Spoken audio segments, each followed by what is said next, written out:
What's up, everybody? How's it going? Welcome to another Hive stream. This is not a pure Ant Fury, just in case anybody's wondering. I mean, look, unless I change things, pure Ant Fury is only on Fridays. Even that thing that I had, what was it, Sunday? I feel like it was Sunday. Even that wasn't really a pure Ant Fury. Called it like Extra Fury or something like that. I mean, I guess you can consider it like a GWP or some shit. Give me a second here. I am going to put the link to the stream out in the chat in just a minute. So if you want to come on, if you've never been on, you know, any of my streams before, tread lightly. All right. Because if I don't know you, because generally if I don't know you, I don't let anybody on the stream. As a matter of fact, if you've never been on the stream, I might not let you on. Just because, you know, I got to be careful. I got a lot of people out there that they're pranksters. Oh, man, that's some good coffee. So, I guess first off, happy Thanksgiving. Yeah, that's right, because I started this at 11, so it is still technically Thanksgiving. If you're gonna go out there and you know, swipe the card, I get it. You know, because yeah, that's what in an hour Eastern Standard Time. But if you're not gonna blow your money tonight, you want to hang out, shoot the shit. I don't know, talk about some stuff. Maybe you got opinions about some stuff I've said. You know, whatever. Or if you just want to hang out and shoot, like I said, just shoot shit, fucking have some fun. More than welcome to come on. Let me just get this link ready real quick. So, like I said, this isn't pure Ant Fury. Obviously, it's not Good Morning Brick World.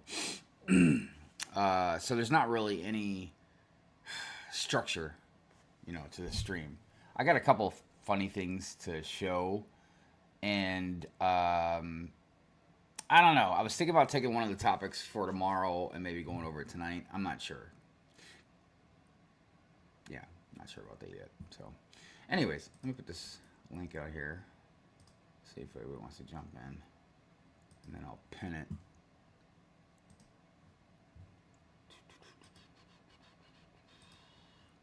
There we go. All right. I guess let me just say hello to everybody first. See what's happening out there. And, yeah, I mean, look, it's been a long time since I've had like a Hive stream, you know, where I just have like random people on and stuff like that. So a lot of people that are newer to my channel, they might know exactly what the fuck is going on. And the reason I say it's not a pure Ant Fury, it doesn't mean I won't rant about anything. It's not pure Ant Fury.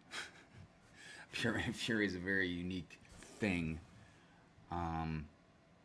So, anyways, man, that fucking prisoner name you got going on there, Mike, it's kind of messing me up, dude. But prisoner 543210.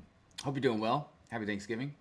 Rob Claxton, is this a rant stream? Well, I guess I already explained that. No, it's not. But I'm sure I will rant about something. I usually can't help it. It's good to see you, Rob. Happy Thanksgiving. Who else is out there? Hoarder66, what's up, what's up? Papa Trip, what's going on? It's good to see you. Liam, sup? How you doing? Chef, what's cooking? Chef, you added the 420 on your name? I was like, when did that happen?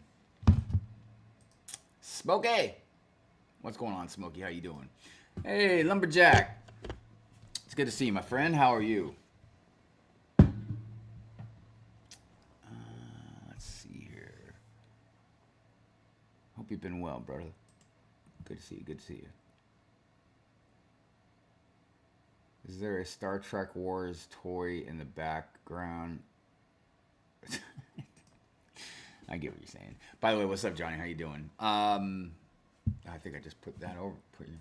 There we go. Yeah, so I've talked about this before. This is a Blue Bricks Star Trek T-17, if I'm not mistaken. I think that's what it's called. I was showing this off the other night because this is, as far as I can tell, it's minifig scale. And it's really cool. Like, you know, you can open up the back. You see it's got seats in there. You know, and like you can take off the top. So that way you can put your figs in there. Got a nice control panel up there. So that's cool. Yeah, man. It's a rad set. Nicole, Lady McBrick, she bought this for me a couple years ago for my birthday. And yeah, it was a lot of fun, man. It's good. Like I said, it's a really awesome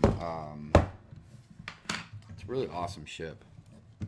Excuse me, I just pushed the glass piece out of it because I didn't put it on right. Let's see, who else is out there? Your old Hive bound to rant at some point. Yeah, you know.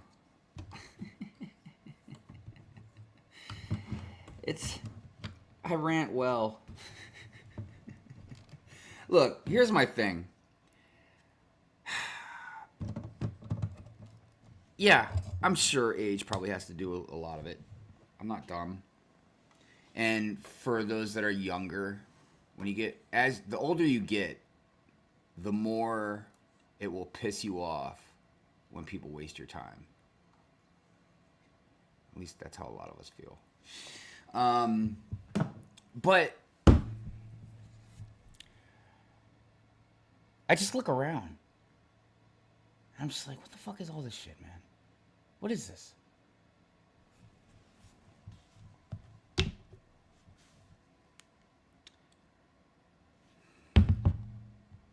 Because sometimes I'm like,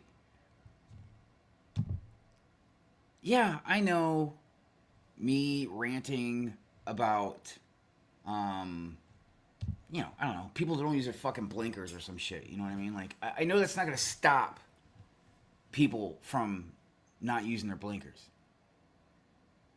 Like, I understand. I can't just wave a magic wand. I can't wave a magic fuck you wand and have people do shit correctly. But for me, it's therapeutic.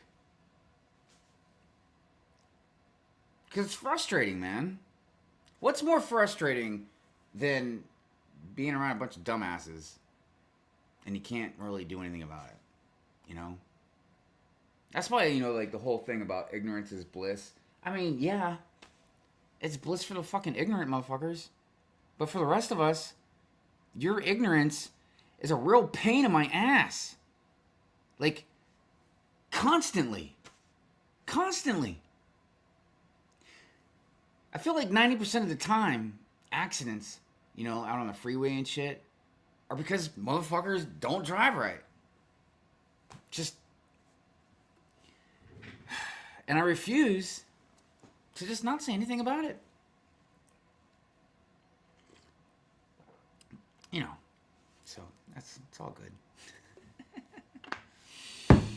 Let's see here. YouTube added 65 something, so I changed it. YouTube added something to your name? Like, just out of nowhere? That's not cool. I hope, oh, fuck, have they added anything to my name? Let me look at this stream real quick. Nope, I'm still Brick Hive. Okay, that's cool. I'm going to go ahead and like my own stream since I'm over here.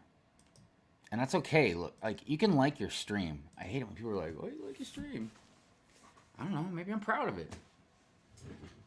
I remember Ryan said something one time about like, because somebody asked him that question. He's like, if I can't like my stream, how can I expect anybody else to?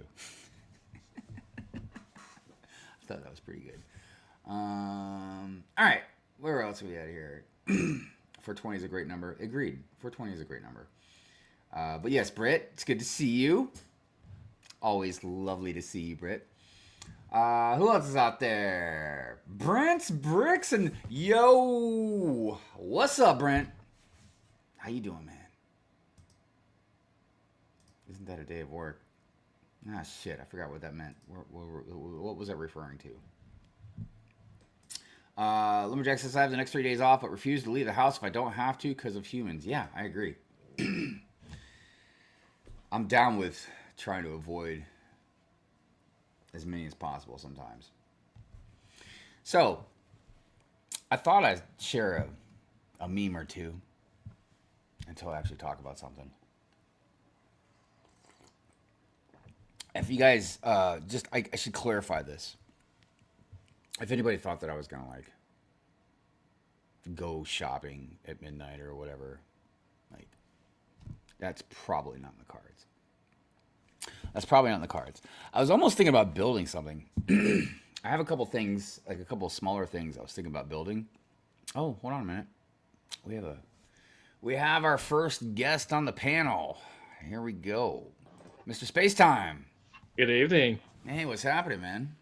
Not much. Just getting excited for midnight.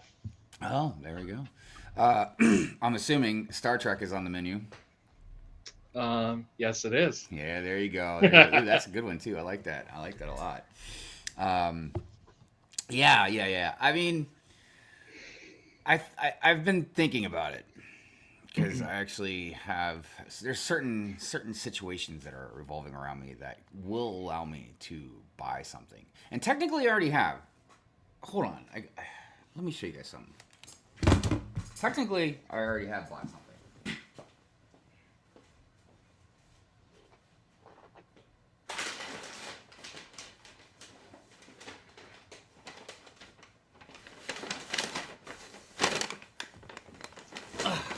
Oh boy. Yeah.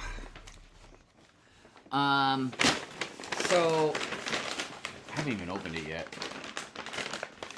Is my knife around? Oh, it's probably way over there. Shit. That's a lot louder than I thought. Oh wait.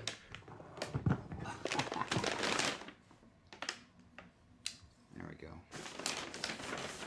I swear I got like 5 knives laying all over the place. Like one upstairs, one down here. Alright, so I had this. It's not like it's my idea. I've actually seen a couple other people do it. But I saw that Spider-Man set with the subway train. And I decided I wanted to motorize it. So I got 3 of these. Ooh. Yeah. And I got them because they were on sale. I think they were like $10 off or something like that. I don't remember. I got it from Amazon. But so yeah, I was like, because I've had the Hogwarts train, I've had a passenger train. Right now I've got like the cargo train. But I was like, yeah, this like running around the city would be great because it's, you know, it's like a city subway train. So yeah, got 3 of them. Gonna motorize one and then replace some of the bricks that there's like, you can see the ones that got the holes in it and stuff. Yeah. So yeah, because I don't need all those holes. Now, I wasn't gonna buy them at first. I was gonna wait until Black Friday, but Mrs. Hive was like, "You should buy them, and then if you find a better deal, just return them." And I was like, "Yeah, that sounds right." So speaking of Star Trek, I almost said Spar Trek. I was just showing everybody before you showed up the Blue Bricks set that I had Yes. for the T-17. Yes. Dude, it's such a great build. That's my favorite type of shuttlecraft. So let me ask you, since you're here and you know Star Trek, a lot more better than I do. So I noticed the T-15. Is that what they've got for the GWP? I think that's what it is. I don't know the specific number, but Well, yes. it's a lot more square. Is that Yes. like there's some that are different like that? Yeah, the Lego GWP is actually very accurate. That one is very blocky. And Okay. that's why I prefer this one more Oh, for sure. because it kind of reminds me of like a 90s Dodge minivan. That'd be great if like the side opened up. You know what I mean? Um, But you know yeah. what's really interesting is on Hmm. the actual show, Yeah. they never built a full scale model of that shuttlecraft because they weren't able to do the curves. So anytime you saw Ah. humans in the scene, it was always the back door open. They never built the front end. Wow, I didn't know that, but that's a nice little piece of trivia. I mean, look, I haven't watched a whole lot of Star Trek. Well, actually, I kind of have, but not on the level that a lot of like fans do and stuff. But definitely, by far, Next Generation was definitely my jam. I had a lot of respect, even though it was too campy for me. But I had the respect for the original Star Trek, Hmm. and especially like the grounds they broke with a lot of stuff. Um, I did watch some Deep Space Nine because I thought that was a really interesting concept because like you have this space station, so you can have all these different ships and characters and stuff. You Yeah, know what I mean? It was almost like the opposite of like Star Trek, where like they go places like so yeah. interesting, cool concept. Beyond that, I'd seen stuff, TV commercials, clips, but like I don't, especially like I know Picard was pretty popular with a lot of the fans because it I revisited. I love Next Generation, but Deep Space Nine is my favorite just because it's so Really different. Yeah, nice. uh, just because of the premise, because they're stuck on the station. So the decisions they make from one episode, they have to live with those decisions instead of the Enterprise just sails away at the end of the episode. Yeah, no, that's a good point because even in Star Trek, obviously there's lore, and they build a massive lore. But yeah, you're right. They get to fly away. It's like it's not like that lore is still there's lore still with them, but they don't have to stay Yeah, on that planet or with those whatever. But yeah. Also, I really love the characters on Deep Space Nine as well. yeah. Um, uh, yeah, just good stuff, man. You know, I don't know. I can't explain why. I probably didn't get even deeper into the Star Trek. Um, Maybe it's just because for the most part, it's a different type of science fiction. I think it's intelligent, good storytelling science fiction, and I like it. But I think it's almost like I like more of the swashbuckling type of stuff. You know what I mean? Yeah.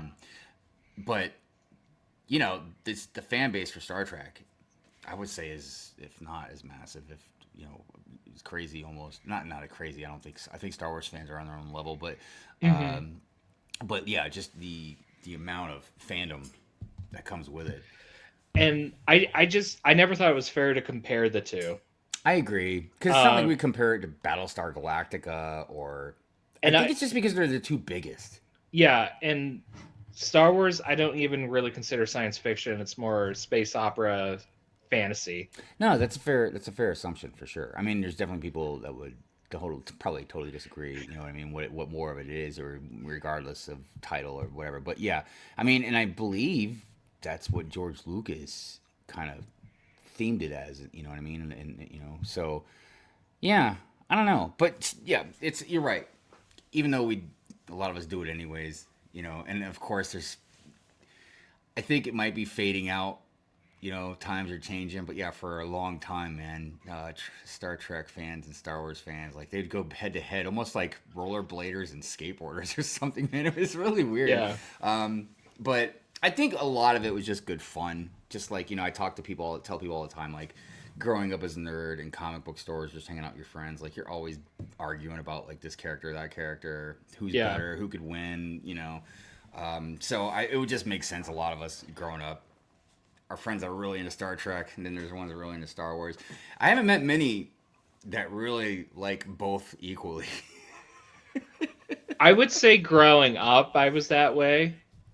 Uh but it's just like I have really fallen out of love with Star Wars just with the Disney era.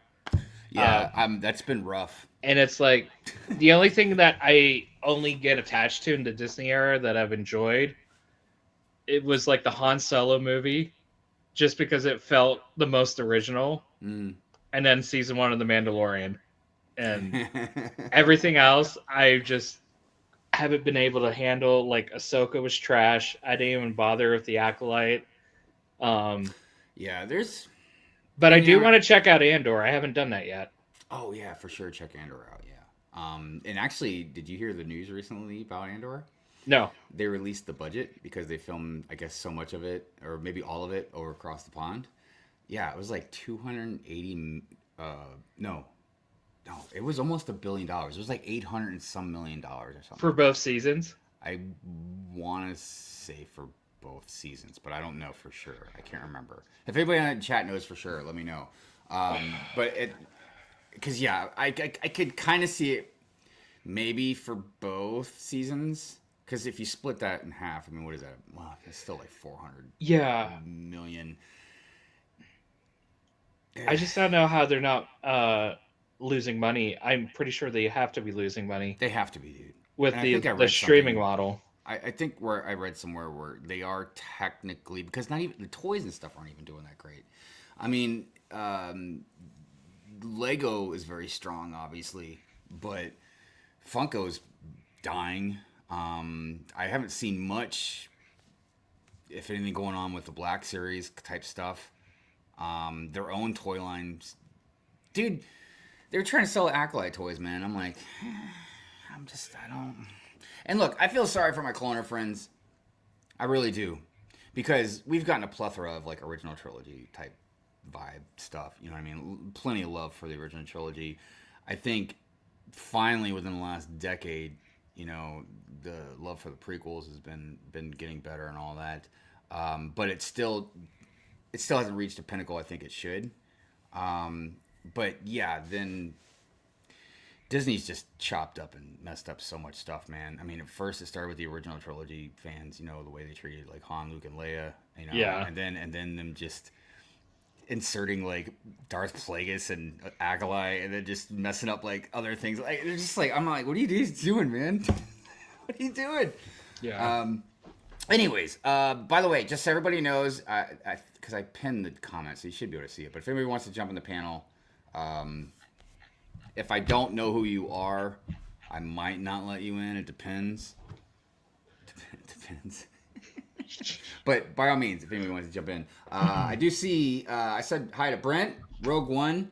Yeah, Rogue One's definitely a good one. I mean, and look, it doesn't matter any of them. Any of them.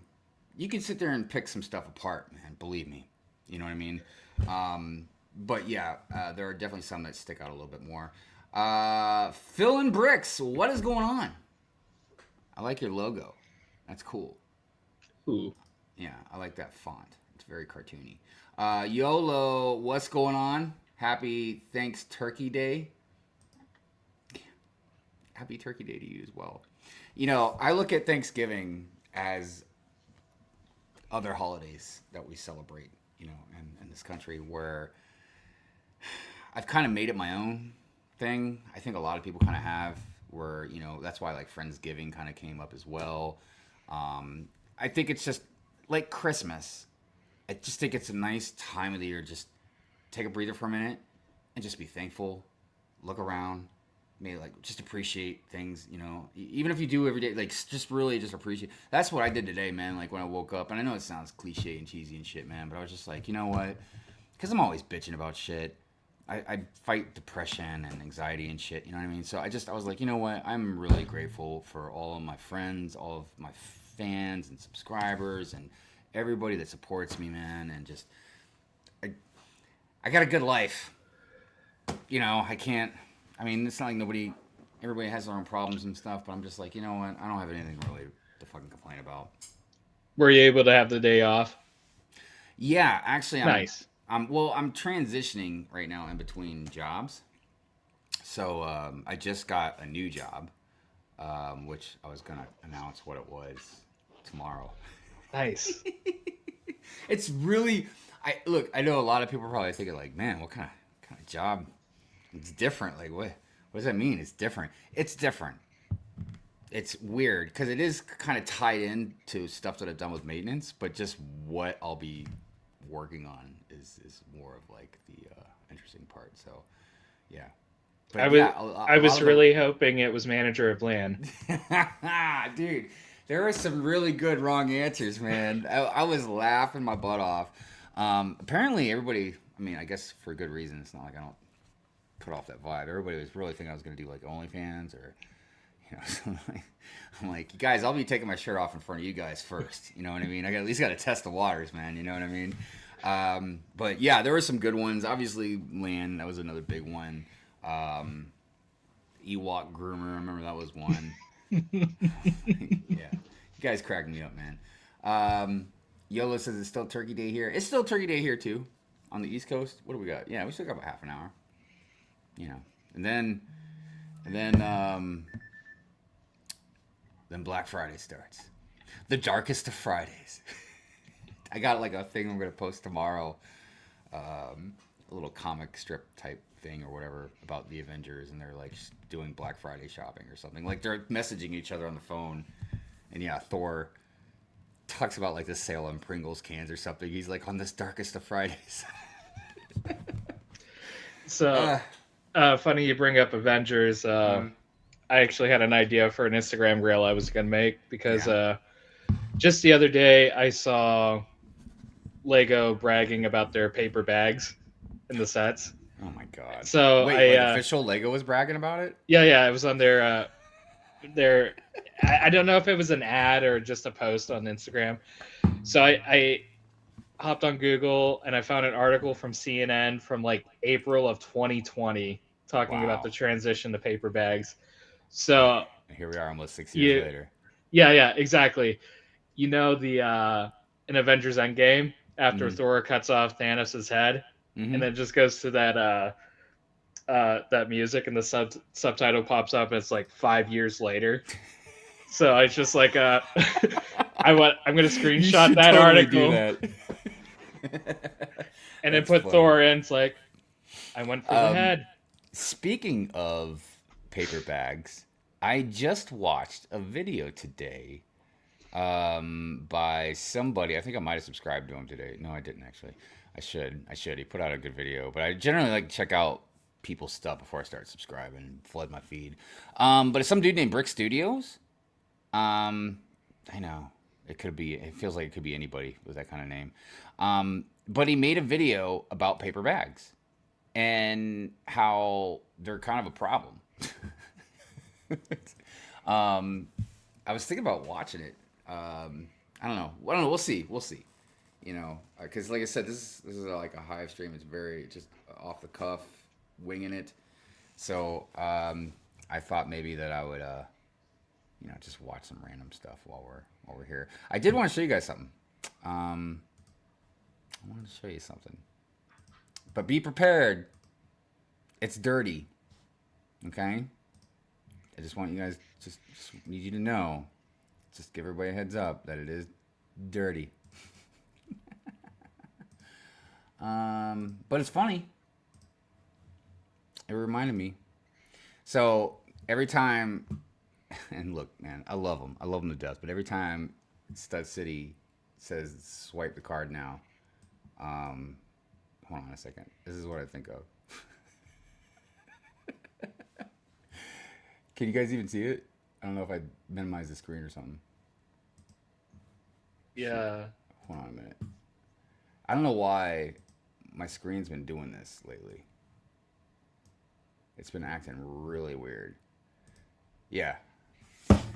Yeah, so now I feel like I'm at least going to have a lot more pleasure when I swipe the card.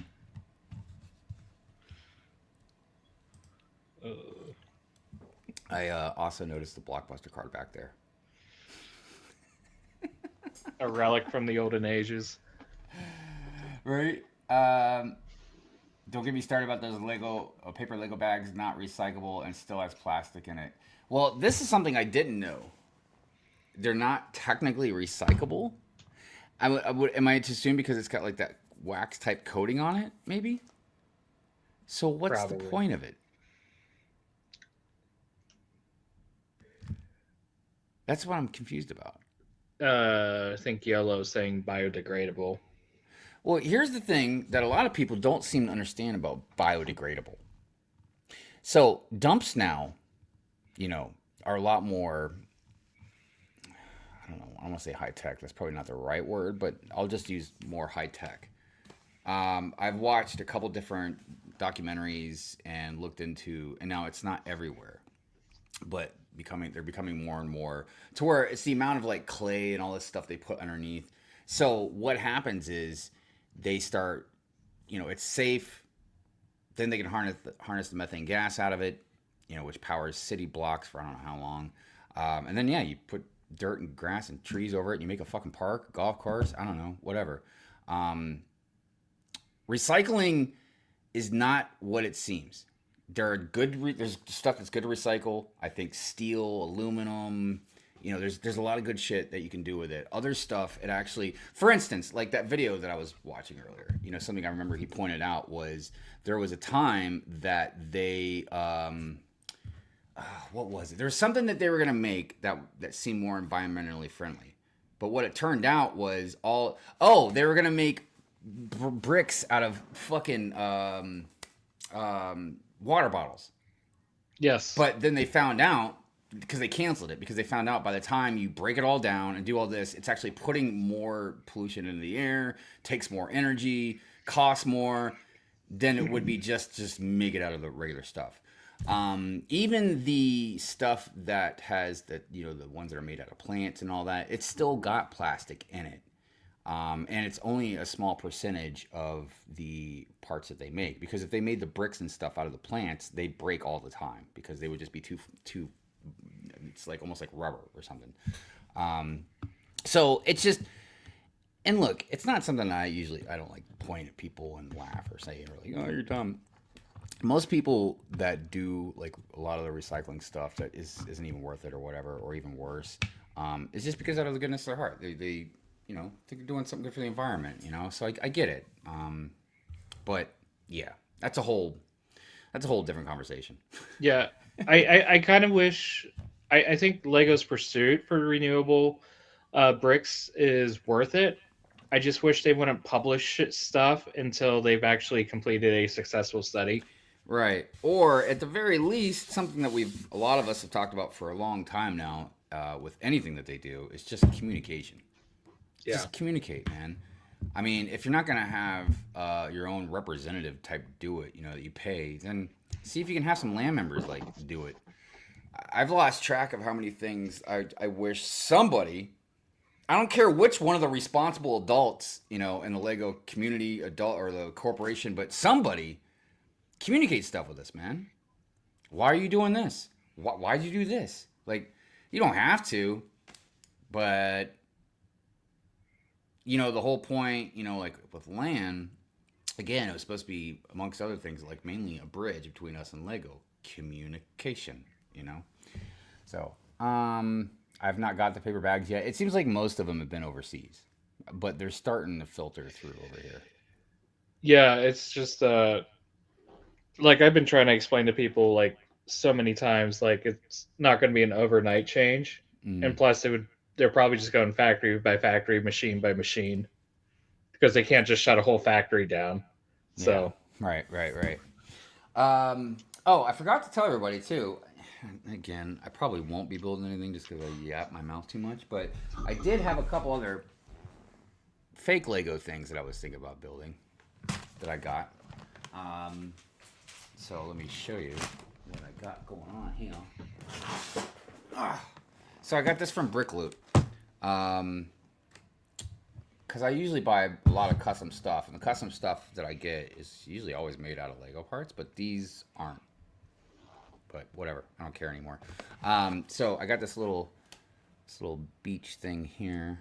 Let me put myself a little bit bigger. surf shop. Yeah, so I was like, yeah, that'd just be great to put in the beach area, or even the desert. I got this cool little like sushi stand. Oh wow! Yeah. So I was like, that'd just be really cool just to have kind of, on the sidewalk or something like that. I got this for the graveyard because I was like, that's a really cool crypt or whatever. So, um, yeah. And then I got two of these billboards. I've already built one and put it up because they come with their own signs. Like you can see the taco truck and then the donut. But I've already bought like custom ones before, like for Starbucks or Brick and Donuts or whatever. Starbricks, Brick and Donuts. I don't know, whatever. So I got a couple of custom ones already. But yeah, I mean, the one that I built with this, I mean, is the clutch power and blah blah blah like as good as Lego? Hell to the no. Like absolutely not. But this is a realization that I've already known, but it's hitting me harder and harder that I do love Lego. It's clear, okay? We all know that. And I've already explained, we've gone this for a billion times, I've like been pulling back and everything. But I'm to the point now where like I don't want to buy something that's a straight rip off. Like I was talking about last week, this company, man, I forgot what they're called. Hold on. I might still have the picture. Shit, I don't. All right. Well, but it's weird because they almost look like with their logo and everything, like it's the Orlando Brick Company, but it's not. It's not. It's just some company that just popped up out of nowhere. But they're selling the exact. They're not selling like. Because again, we can debate on a separate issue about a lot of these off-brand brick companies using a two by one brick or whatever the heck. You know what I mean? That looks just like a Lego brick. All right, that's a different conversation. But I'm talking about this company is literally making sets that are the exact same thing, just like Lepin used to do. And I'm like, because yeah, that's literally straight ripping people off. That's ripping Lego off. It's also what I would discuss last week was it's ripping off the designer of the set, because even though Lego owns it, that designer, he created it. That's his creation. So not cool, not cool. But these other companies is a totally different story where it's just like different sets because they won't make Lego doesn't make some things that we would want. Sorry guys, I'm just checking something out real quick. Okay. So, what else we got going on? I like the themes Lego doesn't do from alternate companies. Yeah, so that's another thing too, and I can't remember. I gotta find it. I found this one. I'm pretty sure it was on Amazon, but like again, some off-brand brick company. I don't know who they are, but there was different houses and stuff or sets for like really cool IPs that I've never seen before. Like there was Evil Dead, the cabin from Evil Dead. That was one of them. There was the house from Beetlejuice. So that was like another set. There was just like a couple different sets that had just random things from cool IPs that I would love to have just floating around in the city or something like that. I think Bob's Burger was another one. Ooh. Yeah, man. I started to design a modular Bob's Burgers a couple years ago, but never finished it. Real quick, what are you guys talking about? I want to change my name to Fungus Bricks now. I missed that. Lego's going for the biodegradable. Right. Your card gives you. Oh, he's talking about the porno card. Thinking of the leech hay and stuff in Lego bags. I swear. Microplastics. Yeah. That's something that. Yeah. I don't know, man. The stuff that's out in the water and everything. It's pretty wild. Kind of reminds me of. I'm not a big fan of nuclear power. I get it, like the power behind it, and even some of the conveniences, obviously, with it. But it's so freaking dangerous that even when you get a leak, I can't think of where it was in Japan. That what was it, a decade or two ago or something like that? They had a leak from an earthquake. Fukushima. Yeah, like dude, even only a little bit floating out there, man. Like that stuff is so radioactive. Um, I don't know, and it makes me even more upset. And I brought this up, I think it was a week ago or whatever, about just massive amounts of renewable energy. They're just out there for the taking, you know. And I don't even really want, it being privatized. I think it'd just be much better if, state, federal, whatever. Like we just built geothermal, whatever, harness methane gas, utilize solar, wind, hydroelectric, like whatever. Doesn't even matter, man. A combination. Because yeah, it's just. I think it would be so much of a relief on Americans if they didn't have to worry about paying out of pocket for like your electric bill and stuff. Just utilize our tax money better.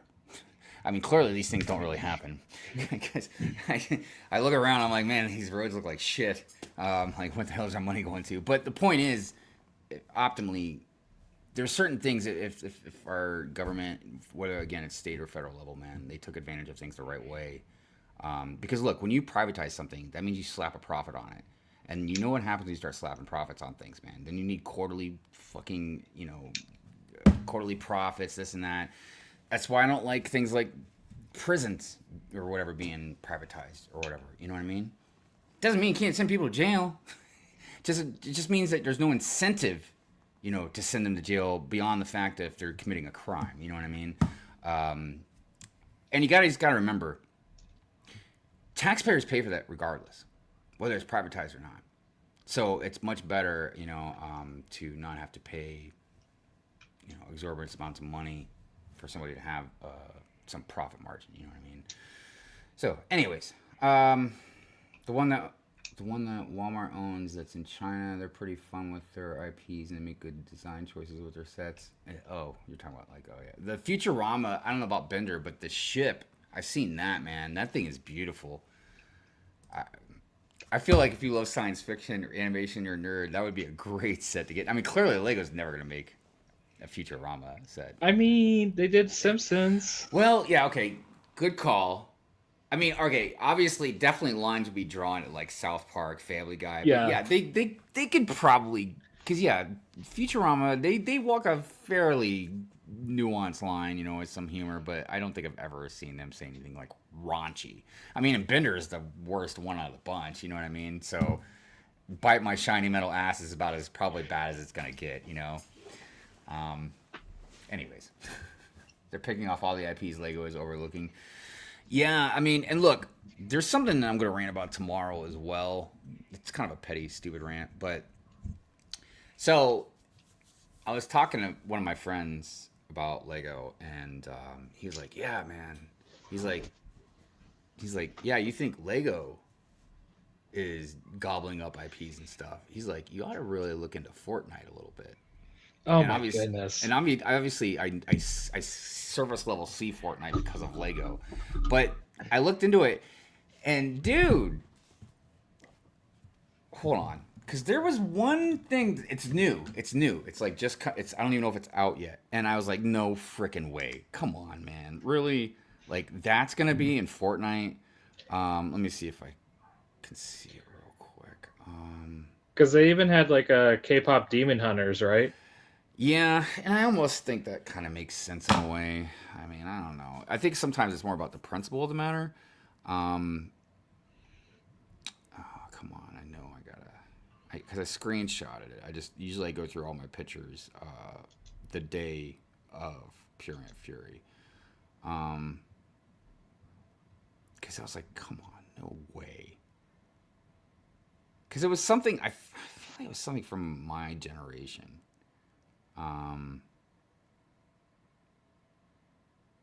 And in case anybody's wondering about the company I was just talking about a little bit ago, this, I don't know if it's going to show up good enough, but Affordable bricks. yeah. But you see the roller coaster? They've also got like the UCS Falcon, the UCS Death Star, like all kinds of sets like that, man. You know what I mean? And I'm like, that's just that is just straight up ripping off, This is the kind of stuff we used to complain about with Lepin and everything. Oh, I was looking at. That's what I was doing. Hold on, man. I was trying to see if I can see that Fortnite picture.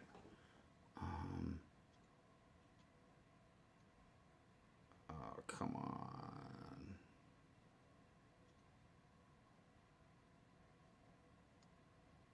Just give me a second, guys. I don't know. I might have to look for it later, but it was just such a weird thing. Yeah, I don't know where the hell it is. Just bother me that I can't find it.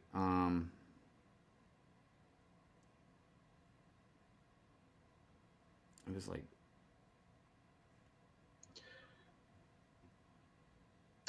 I might be too old, but is it just the same thing over and over again in Fortnite, but with different skins? I mean, I've never played it. I've seen it a bunch of times. I mean, I think I might have played it for a minute somewhere. But it's basically just a shooter game, and I mean, it looks really cool as far as it being expansive and world going around like these different worlds and stuff. But yeah, you just slap these different skins on and everything, and yeah. I played the Lego one for like 40 minutes and just decided it wasn't for me. My thing is, I, if I start going down that road, man, um, I'm gonna get sucked into it. Oh, found it. Yeah, found it. Get this, dude. It's from Kill Bill. Yeah, fucking Kill Bill, dude. And it's like, look.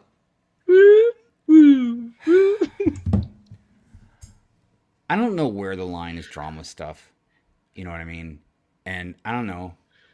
I'm getting older. You see a lot of gray in my fucking face. So clearly I'm out of touch with fucking what the fucking kids think are hip these days or whatever, you know what I mean? Or what's cool. I just think some things should kind of stay sacred. Kill Bill is, I don't know, man. It's not just about it being art. I'm just like, why? I don't know. Fuck it. Just flood Fortnite with everything, man. Give them Inglourious Bastards too. Give them fucking, Reservoir Dogs. Just have them just fuck art. Have them all sitting around the table. Recreate the whole fucking scene, man. Like, that way, all these little kids playing fucking Fortnite can know what it's like to be a fucking young adult watching a cool ass fucking movie that's like once lightning in a bottle. Cause yeah, I'm getting ready for fucking Quentin Tarantino to sell the fuck out too, man, and just like start rebooting everything. It's fucking Reservoir Dogs for modern age or some shit, man. I don't even fucking know. But it's just like some of this stuff, because it's kids, man, that play this shit, right? And I just look, and I'm gonna be a total hypocrite here, because yeah, when I was like 9, 10 years old, I was watching RoboCop and fucking Lost Boys. I don't know, whatever other fucking nightmarish movies, man. I should have been watching at that age. But I'm like, I don't know, man. If you're playing Fortnite, you should be fucking around with Kill Bill. I just watched the original RoboCop for the first time this year, dude. And I was never allowed to watch it growing up, but watching it this year, I'm like, this is the best fucking thing I've ever seen. And I'm like, I would have loved this as a kid. And look, for those, if you're younger or even older, you just haven't ever watched it or whatever, look, RoboCop is a brutal fucking movie, right? And it's even excessive. Like, when they first shoot the guy, you know what I mean? Like, you know what I'm talking about? Before he's RoboCop, like, they shoot him up. Like, dude, that's a really tough thing to watch, man. Because it's so realistic. And even, like, a couple of the guys, like, they're kind of, like, laughing about it. It's just is so rough. And then his partner, man, like watching it, and so yeah, it definitely had like kind of a psychological thing going on with me. That's for sure.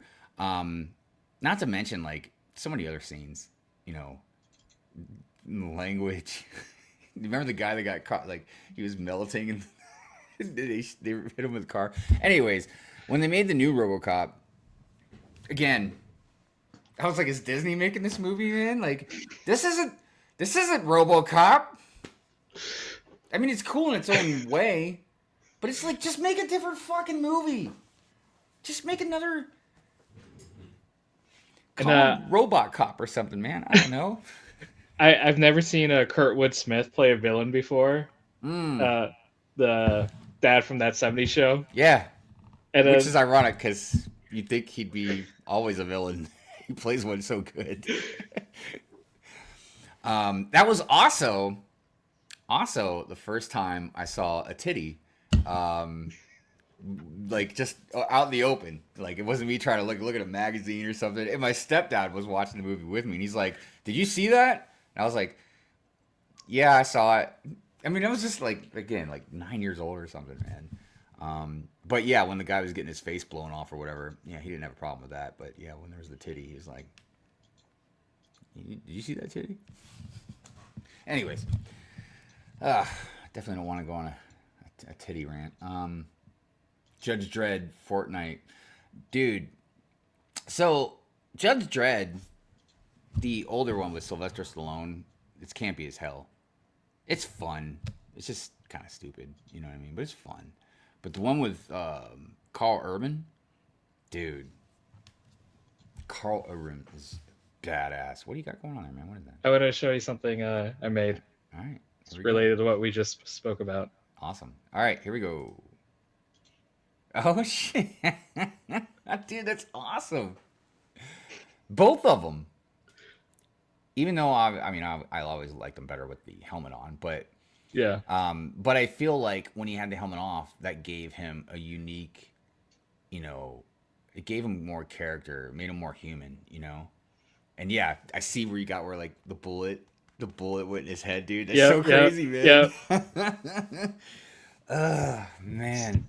So I'm gonna include instructions that let you build both helmet or bare head. Nice. Because the torsos are the same. Yeah. No, that's great, dude. Awesome.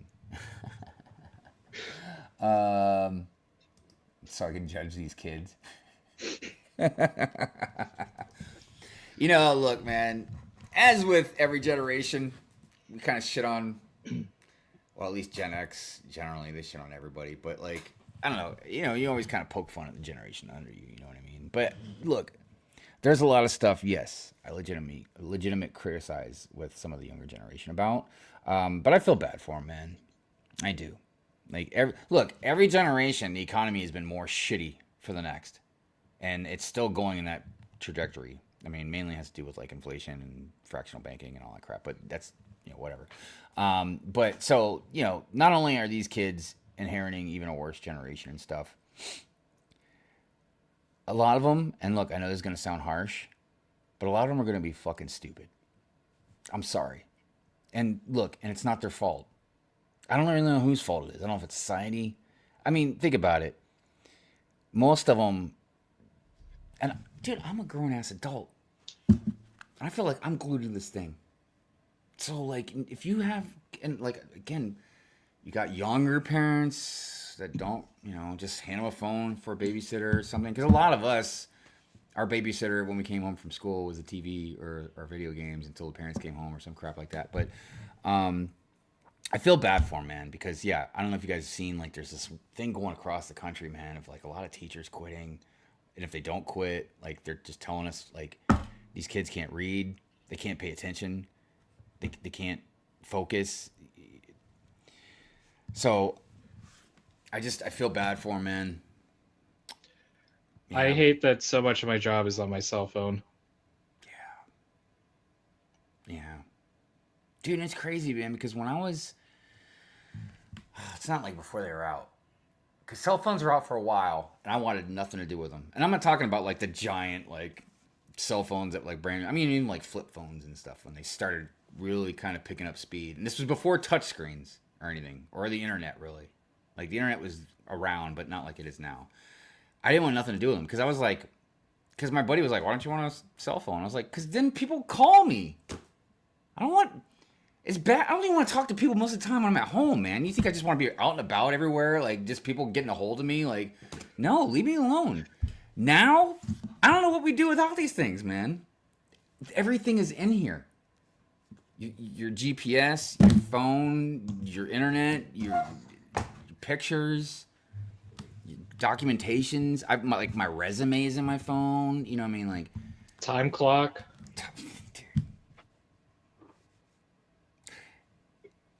Check this out. So there's a new show on Apple right now called Pluribus.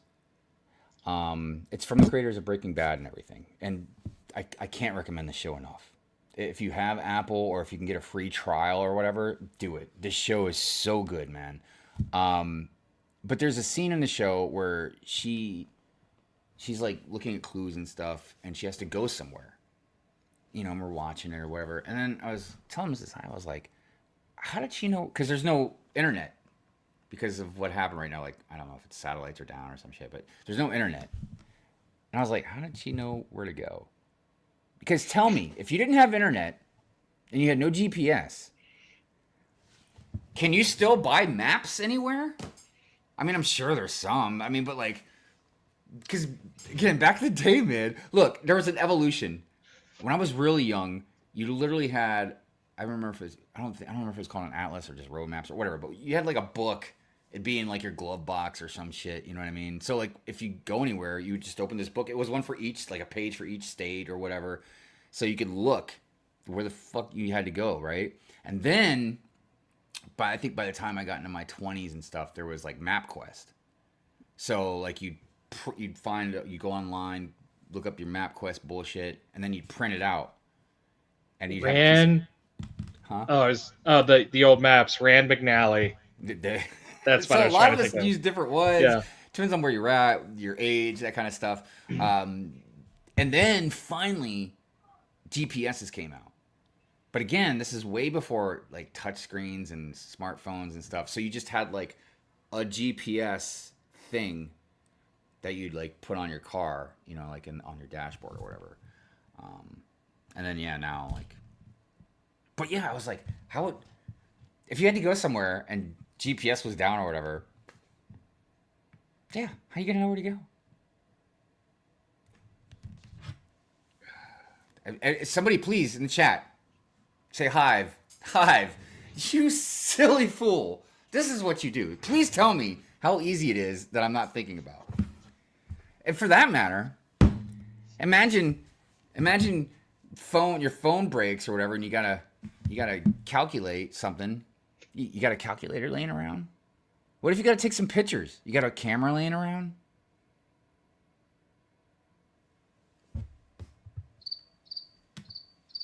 Perfect. Mm-hmm. I'm trying my best not to rant. I was like, this is a Hive stream, man. I want to try to be chill. It would be challenging to see if you could drive from New York to LA without a cell phone. If you make it to an interstate, you probably have decent luck of getting it, but getting the right one. Yeah, like for instance, I'm in Maryland. No problem, I know, go west, right? Like there's even like I can't remember what interstate or whatever it is, but there's even, I remember there's one, it's got a big sign and it says like Colorado, you know, blah blah blah, you know, or whatever. It's got like different states and how far away it is, and I'm pretty sure LA is one of those things on there. Wait, I still have an atlas with a USSR. God dang, Liam. Wait, Crumb, what's up, Crumb? How you doing, man? Before we had smartphones, we had to print out directions on WebQuest. Yep, right. Or the old atlas that was 10 years old. I mean, look, this was like my parents' thing. They're the ones with it. Because I remember, my family was military most of my life. So we traveled a lot. So I can remember so many times either with my dad or my mom. Like I remember my mom, like I helped some, but I was pretty young. But like we drove from Rhode Island to San Diego, California. It was a long trip. But yeah, she'd be driving and she'd like hand me the atlas or whatever. And she'd like, what exit? Blah blah blah. These lines are really like you can't. It's not like today where you blow up the picture or anything. 5. People now have those rare moments when their phone dies that they panic where they have no direction or info. That was what it was like. Look, this is why I feel not even old Gen X, young Gen X and older millennials. Even, I guess you could say the zillennials. You know what I mean? We literally grew up right before and right after, technology, was flipped around the way it did. You know what I mean? Like with internet, smart technology, all that stuff, video games.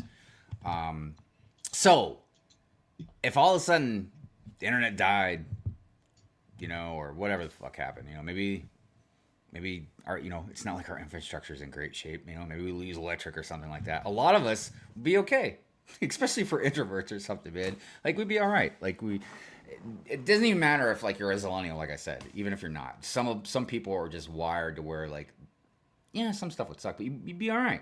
You figure stuff out. But yes, there's clearly a lot of people. I don't know what, because they haven't had the experience. Look, even people that were born after technology, if let's say you're a younger millennial or something, you still have you're old enough that you've been out and about, out in the world, job, relationship, whatever the case may be, maybe kids, I don't know. So you know how to interact with people, but there's a lot of people nowadays, man, they don't really know how to interact with people, which blows my mind sometimes. Because I feel like a lot of us, look, I don't condone bullying or anything like that, but a lot of us have dealt with, even if it's not a lot of shitty people, dealt with enough of them that you've kind of built up a little bit of a resilience of just not caring, if somebody says something or whatever. Like, it might hurt your feelings, but you'll move on. But other people, man, I swear, they break down. It's pretty wild. These kids won't understand the times when the power goes out and you got to go look for candles with a lightsaber.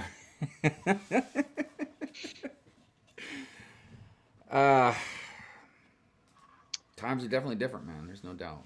Thought about that. Anyone in chat make it to the Lego website yet? I've been waiting for 6 minutes to get in. Let me see. Oh no, I don't want to open it up because that's gonna make it wait even longer. Like now, I'm gonna stay away from because I'm not buying anything, so I'm not trying to mess it up for anybody else. Besides, I've already got a saved screenshot from a long time ago. I kept one from when the website crashes or whatever. You gotta wait. Oh goodness gracious! I guess I could play their matching game. Yeah, I've never done any of that stuff that they say like, yeah, you can play this or do this while you're at it or whatever. By the way, everybody, if you could, please, if you haven't, like the stream, I would much appreciate it. That would be super duper. And if you had just joined, I do have the link to the stream pinned in the comments. So if you do want to jump in, shoot the shit, give your opinion on something. Maybe you're a younger generation person and you want to tell us that we're old and we don't know what we're talking about.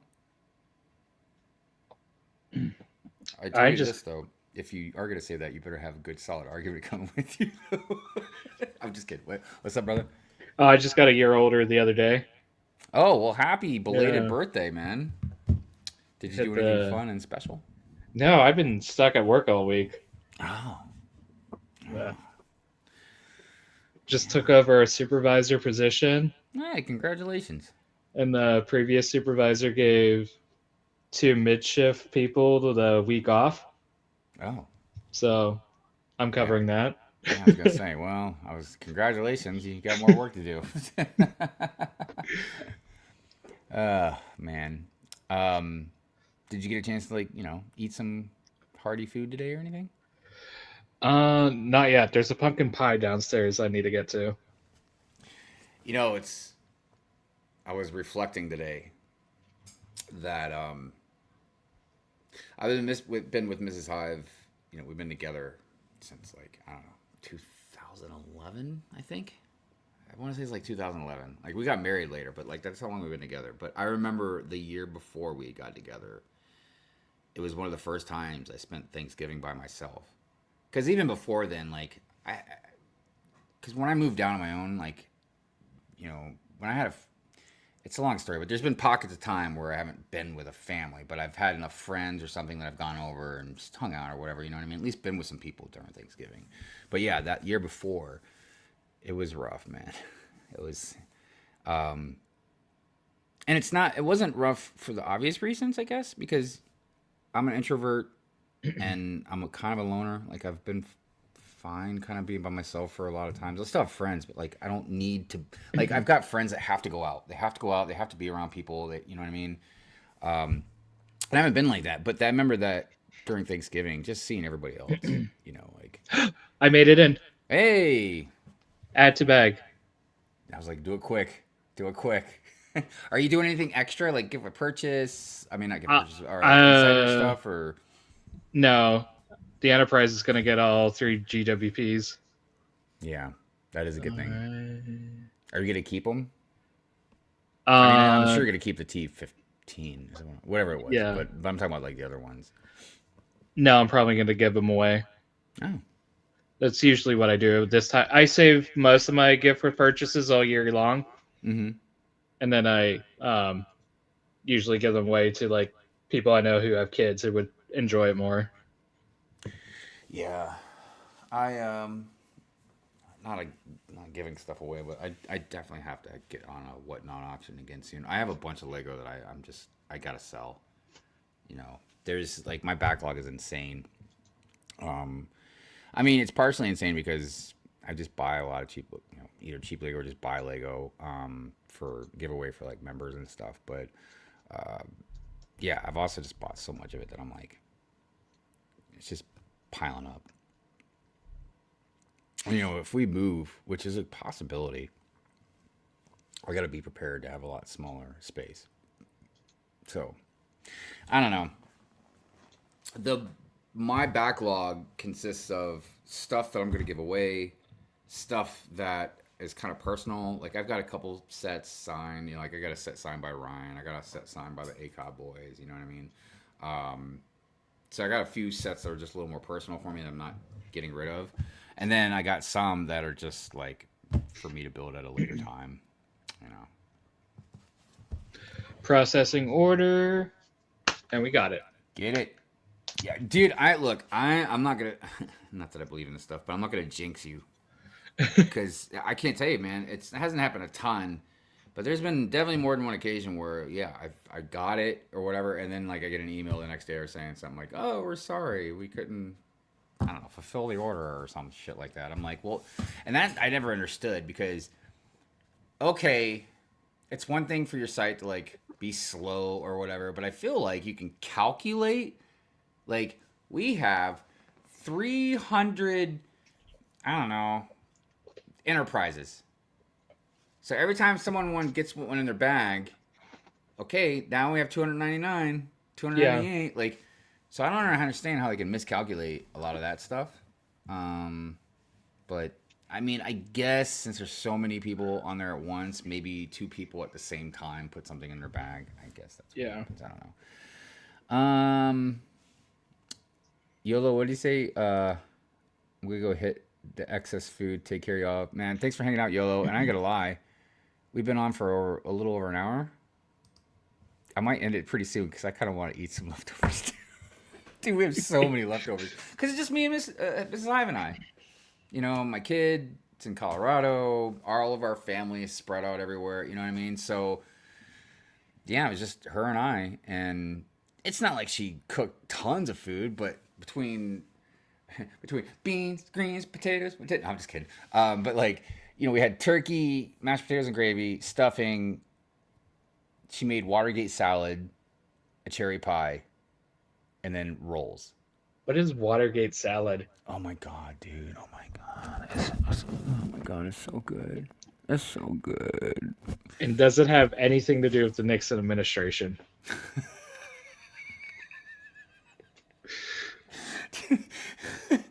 I'll be like, honey, can I have some of that Nixon? Can you pass me some Nixon? You're like, what? Hold on a second. I don't know how to explain it because I don't make it. She makes it. I know it's got marshmallows in it. Well, that first ingredient just sounds incredible. Dude, but I gotta show it to you guys. Hold on a minute. There we go. Watergate salad.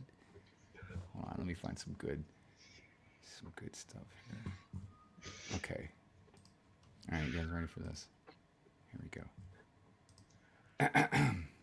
Watergate salad is a retro no-bake dessert salad made with pistachio pudding, crushed pineapple, whipped topping, marshmallows, and nuts. These nuts! But it's usually, as far as I know, pistachio nuts, because that's what she was grinding up today.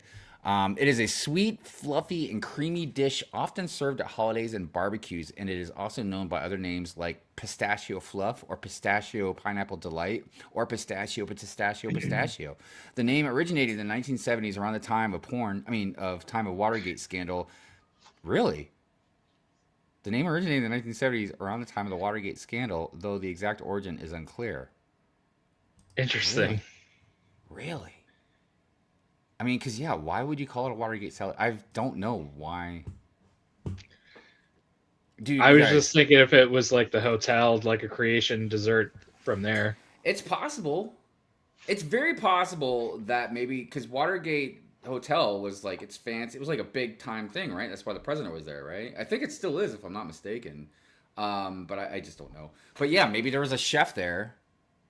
And he was like, man, let me whip up this really fluffy, yummy dessert. And they're like, what should we name it? Watergate, baby. It looks kind of like a salad. Watergate. It's a Nixon salad. Dude, it's so good. I can't recommend it enough. She put extra marshmallows in it this time because there was only like a little bit left in the bag, so she just threw them all in.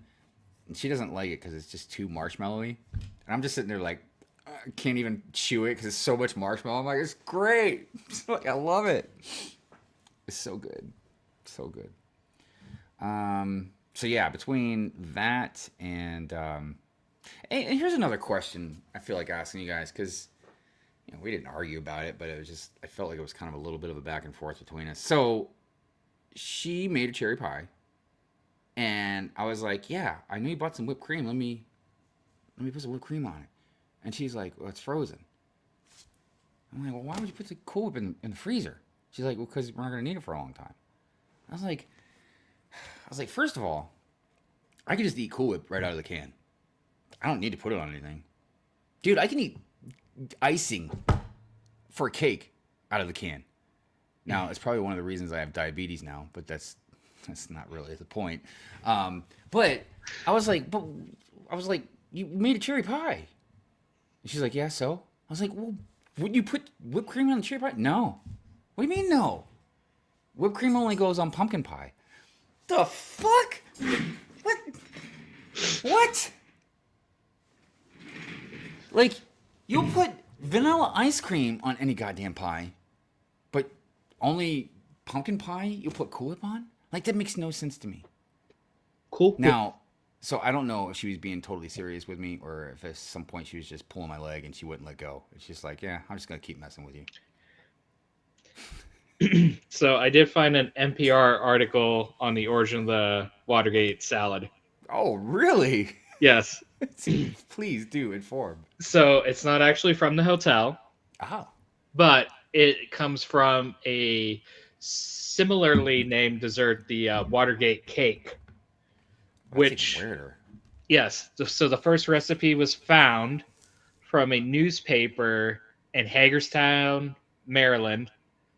Hey. September 1974, a month after Nixon resigned, and they stretched the headline to say, the newest thing on the political and not so political menus, just so they could describe a new cake and connect it to the Watergate scandal. Well, look, I will say, even back in 1974, that was some pretty clever marketing because everybody's eyes would have been diverted to. And then once you see it, you're like, oh, what is that? And then once you taste it, you're like, good God, no wonder that thing flew off the shelves. Well, thank you for that. I've been So through it did Hagerstown a few times. Well, I mean, but look, it did technically have to do with Watergate. Yeah. Just not in any way that we thought. Oh man. So yeah, when I make the replay gang link on Instagram stories, I'm definitely gonna have a picture of Watergate salad. I'm probably gonna tag you in it too, Space Time. Okay. If you want to learn about Watergate The more salad, you know. right? The more you know. Dude, I'm happy you got the Enterprise, man. It makes me happy. Well, I'm gonna go in store tomorrow and probably get 2 more. Look, I ain't gonna lie. I was thinking about buying one just for investment purposes. Definitely. I feel like, honestly, this is one that'll probably go up. It's the first Star Trek set. Star Trek is not just some willy-nilly IP. Dude, that gift with purchase. Like, okay, okay, you can build, the NC or the T-15 or whatever, you know what I mean, out of just some parts or whatever. But like that fig. Yeah. And I'm so happy they picked her to be in the GWP. She's like Agreed. one of my favorite side characters. Agreed. I wish they would have like left Will Wheaton out of it, but that's just because I don't really like his character. But yeah, they did such a great job on those figs, man. Like all the 2 new molds for Worf and what was Whoopi's character? Guinan. Oh, And no, she was Guinan. Gwyn, such a rad character, man. That was a solid Rick joke. I would have loved to, and who knows, maybe they'll make another Star Trek. I would have loved to seen Q. There's a couple other characters. I mean, because it's such a vast, How about, and one reason that I wish they would have made the Enterprise smaller, besides just the price, and to make it a little more accessible to some other people that can't maybe drop, what was it, 300, 350? $3.99. God dang. Okay. But another reason why it would have been, I think, a lot, because you still could have included all the figs. You know what I mean? Which I think is proper. But if it was a little smaller, we'll even say like MIDI scale or whatever, like Star Wars. You know what I mean? But then, guess what? And dude, I know the fans would love this. Then you make, I don't know, we'll go with the classic Enterprise. And then you can have the classic figs, right? And then, I don't know, maybe you can make a MIDI scale Deep Space Nine. Dude, Star Trek is big enough that you could literally make different ships. I don't know. It just seems like that would be the way to go. You know what I mean? You could even do a twofer. Get like one of the Klingon ships in there or something. I forget what they're called, like warbirds or something. I don't know. Bird of prey. I see you got something there. Can I show it now? Yep, go ahead. All right. So it's not complete, Oh. but it's something I've been working on. Oh, dude. This. I've heard this. I've heard people talk about this, man. About a really good kind of diorama thing would be the bridge. Mm-hmm. And again, you could do this with each Enterprise. You could probably Exactly. do it with Deep Space Nine. Like you could, dude. And I even made a sticker here, but it does not say Bodley. You can see right here, it says boldly. Yeah. Not Bodley. Look, I know some people out there are like, "Oh, you guys are being petty about it. They made a mistake." It's like we get mistakes. That's not. It's the point of Lego really carries their name with a lot of weight. You know what I mean? So, it's like, look, whatever. A couple years ago, remember the logo? I think was it for the gunship? I don't remember what set it was, but like the Imperial logo was wrong or something. You know what I mean? Like, Yeah. that's bad. But Yeah. I could almost kind of see maybe them that slipping by them. But this is spelling. Like, Lego. I mean, first of all, I feel like just a computer program should have just picked that up, man, with some autocorrect or something, you know? You know that little red squiggle? I think we got a problem there. God, dude. This multi-billion-dollar company, man. And again, I get it. It's a mistake. It slipped by. Yeah. How many eyes did that slip by, man? To be Like, honest, I can think of other products that made that same exact mistake with Boldly, because it just feels weird typing on the keyboard. dude, the only thing that would have been better if it said badly. To badly go worse. like that like that would be like a Hive Street type of logo. Hobby Hooligan. What's going on, brother? How you doing? I myself prefer the microfighters and battle packs because I cannot fit more on a shelf. Well, that's another good thing. Like, I'm not saying. Look, I feel like this supports my argument about they make too many IPs. And I know that sounds ridiculous and kind of hypocritical because Star Trek is another IP that they're making. But what I'm saying is, Star Trek, I think, takes precedence over something like, and I know I'm going to get heat for this, but like, I don't know, Animal Crossing or something. You know what I mean? So instead of making like 800 plus sets in a year, why don't we just knock it down to like 700 plus sets or something? You know, I don't know, something. So that way you can go ahead and have your big ass enterprise, but then like give it a little love and respect like you do Star Wars or some other IPs and make a smaller version of it. That way people, not just because of money, but just because of what Hobby just said. Space. The final frontier. I think I'm okay with the scale of this one Mm-hmm. if they want to keep the scale constant with the other ships, because those ones will be smaller compared to the Enterprise D. So Yeah.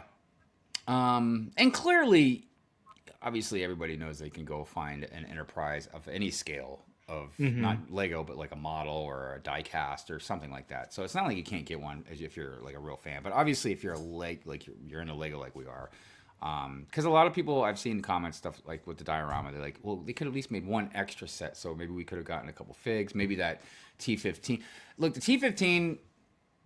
I know a lot of people would like to buy that instead of being a giver purchase. And look, I see the argument, and I'm really honestly, I'm kind of split down the middle because on one hand, I'm like, that'd be cool if, again, you can't afford the whole enterprise. You can at least get like the shuttle and a fig or something. But then on the other hand, I'm like, no, I kind of feel like if you spend that kind of, you drop $400 on enterprise, you're a huge fan or whatever, that should be something special that you can kind of get with it. Or a lot of people, myself included, if I would have bought it, even if I was a bigger Star Trek fan, I probably would have sold it to help me pay for the Enterprise or something like that. Because I'm telling you, that gift with purchase is going to be worth some money.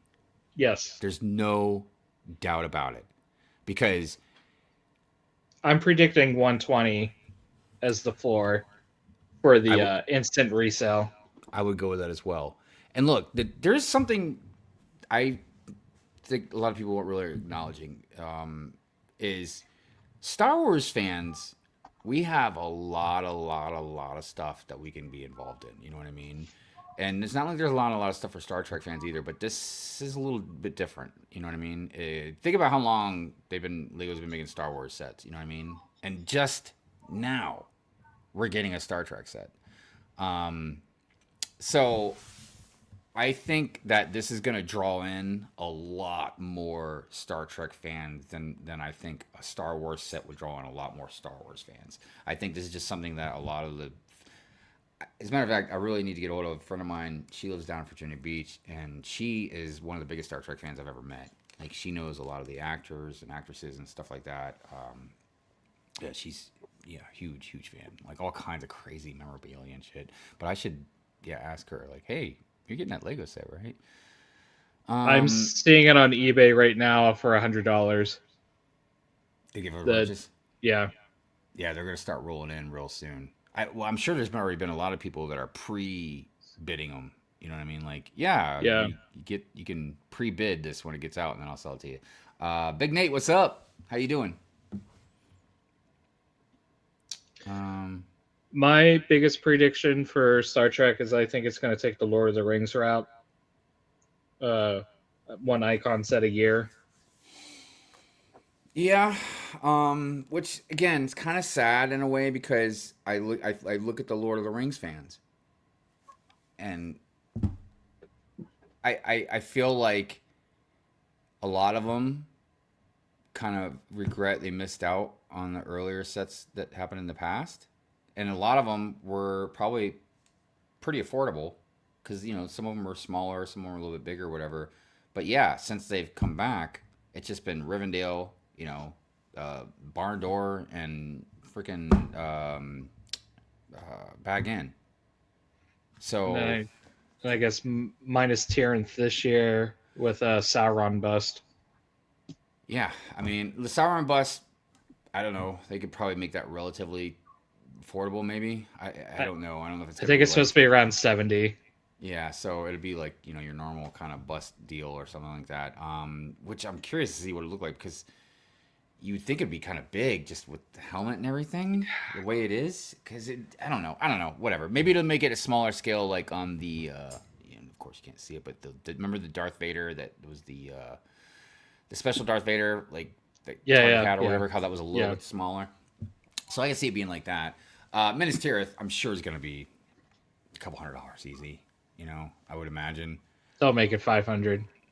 So that makes me ask the question: Is that not cool of Lego? Because just because you're an adult doesn't mean your pockets are stacked, man. I mean, Yeah. I mean, this leaked last Christmas.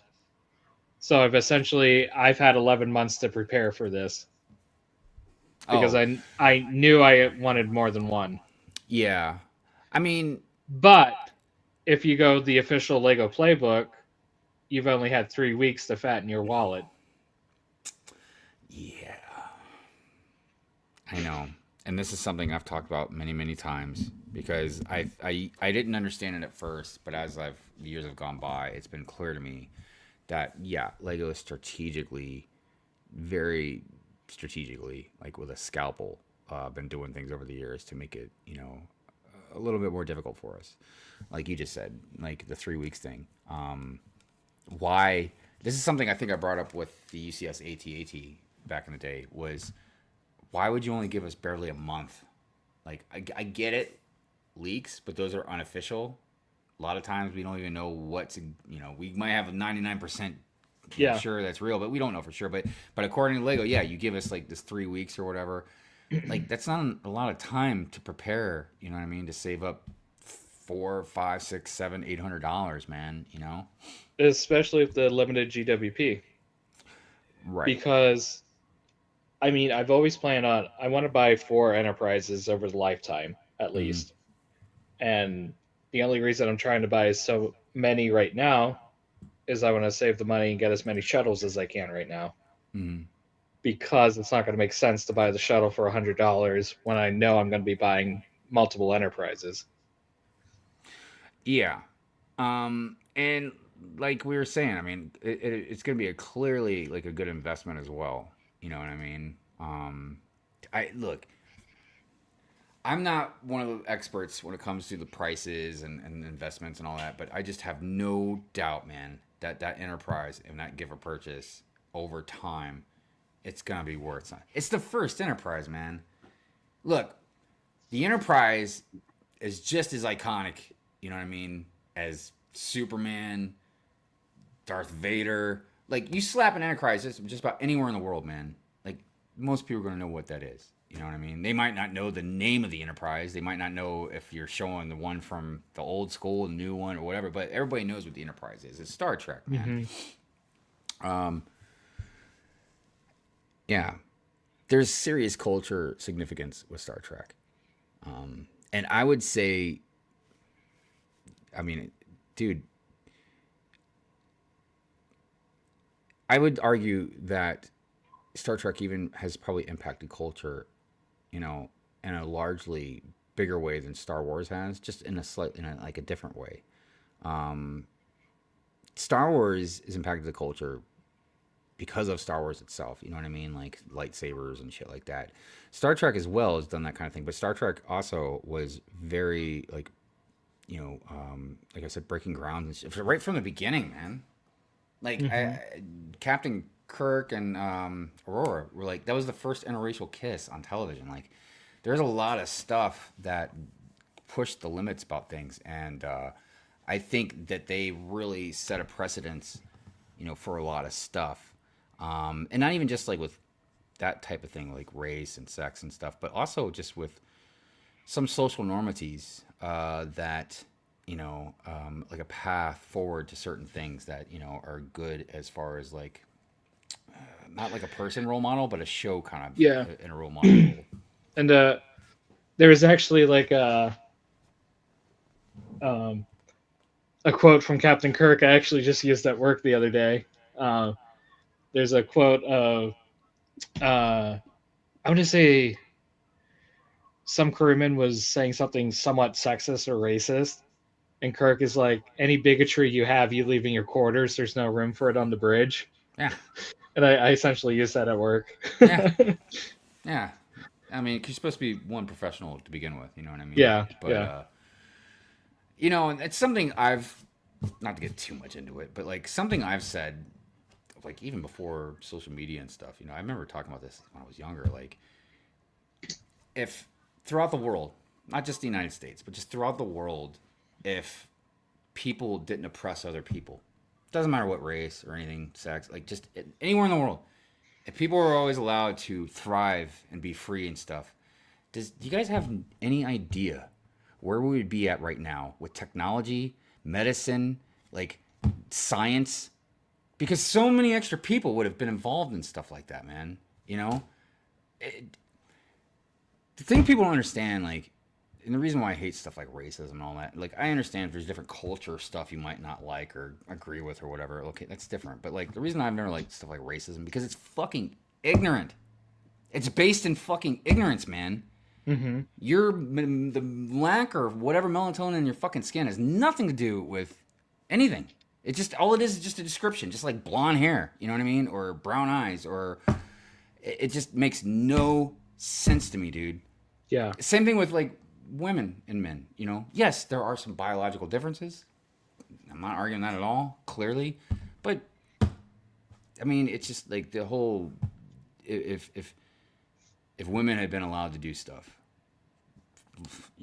a long time ago. I mean, yeah, look at and now and since we've recent history of just some of the scientists and women that have worked in NASA and all this other stuff. Like, yeah, man, we could have been on the moon a long, long time ago or something. It's just I don't know. It's just like I said, man. I can't stand just ignorant shit. It's because I'm all about some science, and that's like some of the most unscientific shit. Of course, it would just being repugnant, anyways. What are you guys saying out there? My dad's good. Oh, the Star Trek. Yeah, man. I used to watch Enterprise when I was young. Enterprise, which one? Scott Bakula. Yeah. That was like a pre-show, right? Like Enterprise in the Yeah, beginning. yeah, it was like a century before Kirk. Hey, since we're talking about Star Trek, and chat, let me know as well what you guys think. But I was curious what space time was wondering. Did you like the JJ Star Trek stuff? It's complicated. I get that. The first one, I wouldn't say it was a great Star Trek movie, but it was a fun action space movie. Hmm. The second one I absolutely hated. Is it because of the Spock stuff and all that? Yeah, Yeah, because they and really then messed up the yeah, canon and yeah. and then the third one is actually the best one, but it made the least amount of money and ended the franchise That's when because Simon they were on Pegg the wrote other. it. Yeah, that hmm was because I had the chick with like the white face with the markings and all that. I think Very her name's cool. Jayla. She was a really great character. Yeah, man, badass Um, too, dude. and then they reworked in some Beastie Boys in the climax of that movie. And then she's like, "I like the beats." I think I like that one too, but you're right. It didn't do that good. I've heard that it's gonna be rebooted again, but who knows, dude. Yeah, it's supposed to be completely separate from everything and brand new characters, so I consider that a positive. Yeah, I Um, mean, I feel like as long as again, I feel like it's similar. like with Star Wars, like as long as they follow the beat, it's not like you can't have differences and stuff or different things, Hmm. but as long as you follow that beat, you know what I mean? I think you'd be all right. Now, And I don't know about like all these other Star Trek shows. I don't know if they've been good or that's not. yeah. I was just gonna mention that. Much like Star Wars, most of it's pretty bad. Um, there's been small little gems like season 3 of Picard Hmm. was really good. Hmm. If you do want to watch Picard, just watch season 3. Yeah, I've heard One it's and because a one and lot of the two are cast. garbage. Uh, but surprisingly, Lower Decks is incredible. That's the The animated one, right? Yeah, I have heard about that. it's it was a little crude at the beginning, but Uh it, huh. it found its footing, and it just ended up being original, having fun, and just making fun of the established universe and respecting it at the same time. It was so weird. It seems like it shouldn't work, but it seemed like the most Star Trek show out of all the modern stuff they made. You So I know, highly recommend checking out Lower Decks. yeah, I definitely gonna check that out. I've heard a lot of good stuff about it. I just keep forgetting about it. I was thinking about what you said about the second JJ Star Trek movie. About the Spock stuff, the canon, like kind of that stuff. In a way, it reminds me again. I know they're different, but similarities with the newer Star Wars stuff. Um, Let me explain. So, again, I'm not gonna say it's beat for beat, and you know way more about it than I do. So you correct me if I'm wrong about anything. But I feel like when for a lot of us, like Wrath of Khan, that kind of stuff, like it impacted us in powerful ways. You know what I mean? Like when Hmm. Spock died and all that. And I know there was like Return of Spock and stuff, but just whatever. But like when he died, like that was really, it meant a lot. Like that was really emotional. So when they did that in the newer one, and they just kind of treated it, it's been a while since I've seen it, but it felt like, if I remember correctly, they just really didn't respect the stuff from the past, right? Whereas in Yeah. Star Wars, look, I've argued up and down with a lot of people that love the new stuff. And look, art is subjective. You like it, that's great. The reason why a lot of us didn't like it for different, there's a lot of different reasons, but as far as like the characters, like Luke, for example, like even it wasn't just Luke, it was Hannah and Liz. But yeah, Disney did not respect, these characters, the past, what it meant to us, this kind of stuff. So they did what they wanted, and it didn't feel right.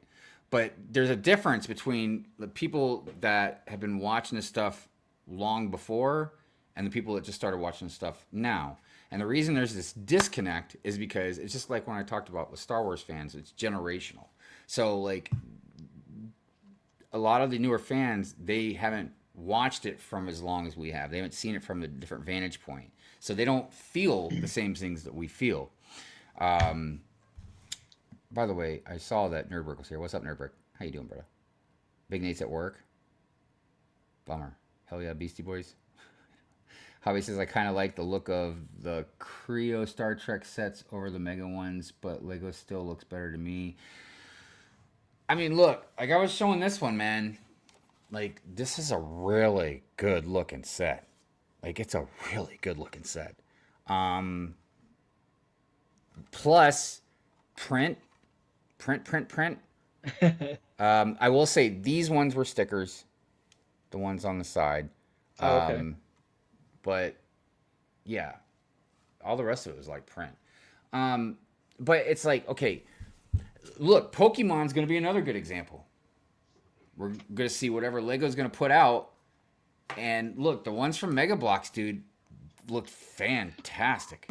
Did you see the one Lego Pokemon set supposed to be $650, and it's supposed to be the 3 starter Pokemon, and I'm like, why would you do that?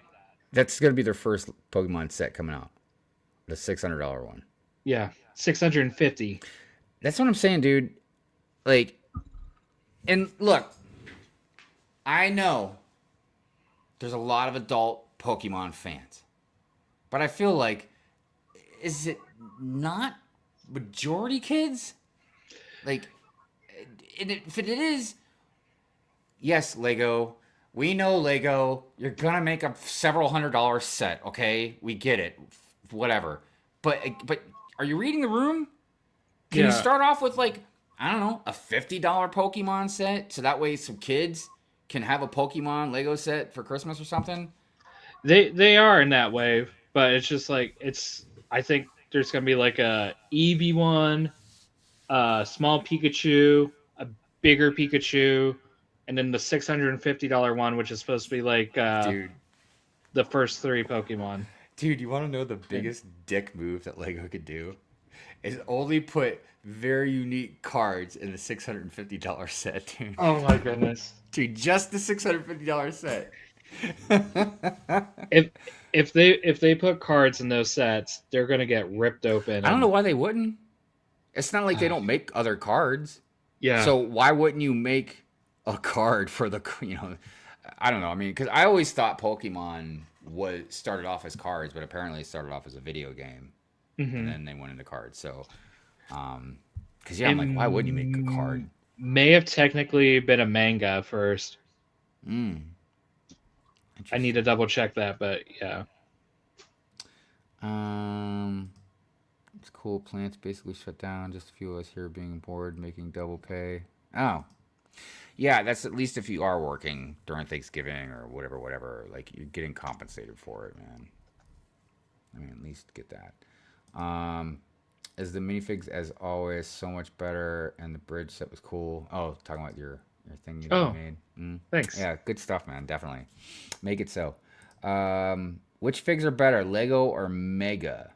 Ugh, really? I don't. Hobby. Read the room.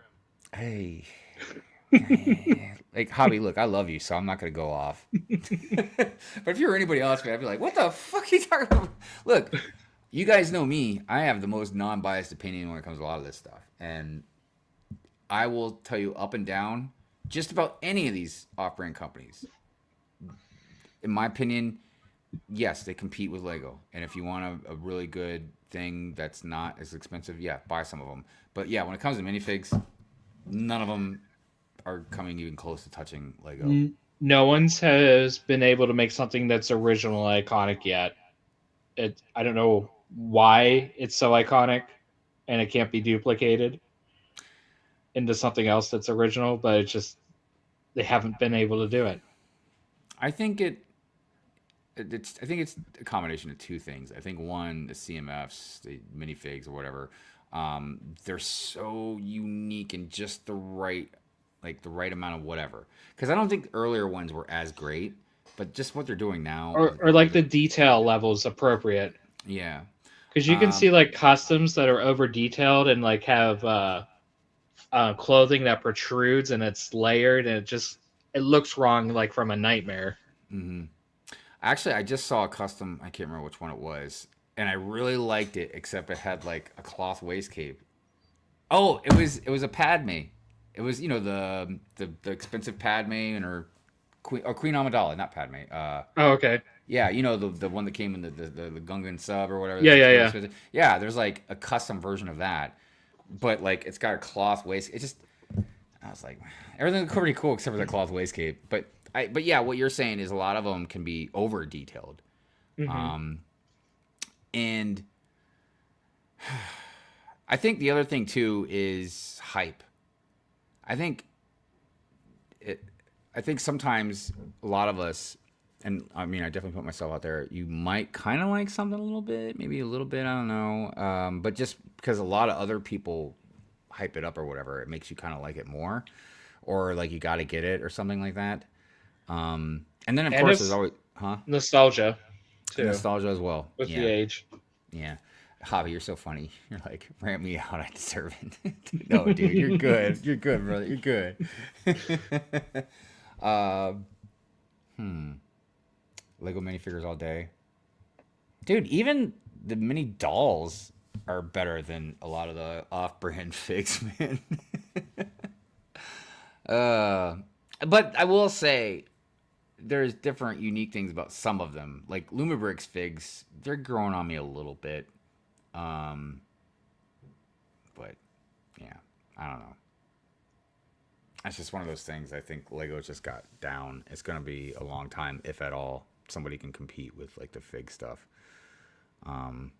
Now, when it comes to things like Brickheads and Funko, I'm sure a lot of people would say like, "Oh, Funko's better," you know what I mean? But Brickheads, at least you can do more with. Um, yeah, I know. Oh, that's a good thing. That's a good thing. It's a good thing. Do you want to see the rest of them? Yeah, dude. Let me put you on the jumbotron. Hold on a minute. Oh, that's perfect. I love how you got the arms curved right there at the top. Mm-hmm. And Yeah. then you can also flip them up if you want. He's like, hey. Oh, dude. Oh my god. Yeah. That is really cool, man. Holy wow. And I'll bring Thing back up. Well, obviously the studs really make it. You know what I mean? And Dude. the brow too, I love so Oh much. yeah. They did a good job with him designing him. He's definitely been the best. Oh man. That's my favorite. That's really good looking, man. God dang. Oh, Silver Surfer. Too bad you didn't get some chrome, right? That's on the to-do list. Ooh, dude, you made his helmet so good. Oh my gosh. So I really love that movie. I Um, haven't even watched all of it yet. I bought it on 4K um, Blu-ray just because it's like I just love the art style so much. Well, the style of it's definitely good, and I'm glad they went with that aesthetic. It just makes sense with like it's not like you can't in the future make the aesthetic slightly different, catch up on time or whatever the case may be. But like it just that time period was perfect. Um, And the it was the best on-screen chemistry for those characters. It was nice to just see a family that loves and support each other. mhm. Yeah, that's what a lot of people talked about. And Even a lot of the haters that I saw that were they just immediately and I get it before the movie comes out you got your opinions and stuff but like, people watched it and they were like yeah man I mean like they said that Pedro played a good Mr. Fantastic which I did not see coming because yeah, look Mr. Fantastic is literally like the smartest person in the MCU and he thinks like that he thinks like he's very oblivious to a lot of stuff because he's almost got tunnel vision. You know what I mean? But I heard he played hmm it great. You know what I mean? yeah, I heard all of them were great. yeah, The story moved at a good pace.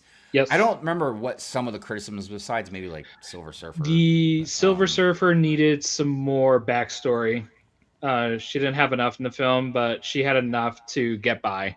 mm, Um, I was a little concerned about the gender swap at first, but it didn't really affect it too much for me. So, uh, yeah, I wasn't as with a lot of people not happy about it at all. Um, I wouldn't have mind. I guess maybe if they had more backstory because I know what a lot of people say. Yes, she was briefly, you know what I mean, in a comic. The one obviously that comes to mind for me is Earth X.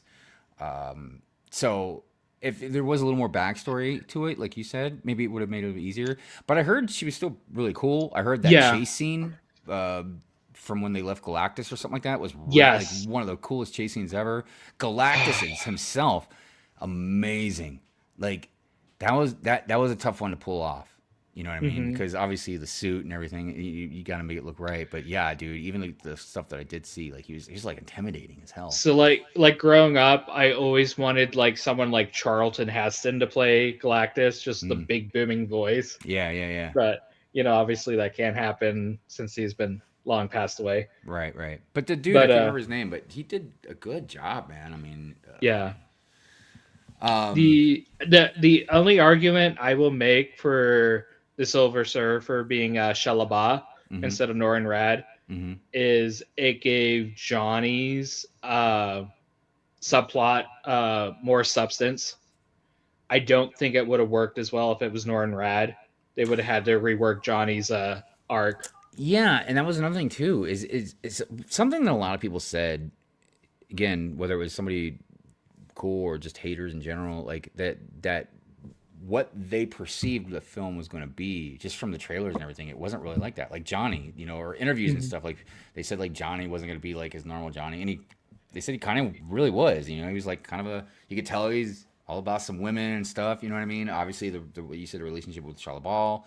Um, And at the same time, actually making a contribution to yeah, solving the problem. yeah. So, Look, the point to a lot of that stuff is it's like these are the unique characteristics of that character. You know what I mean?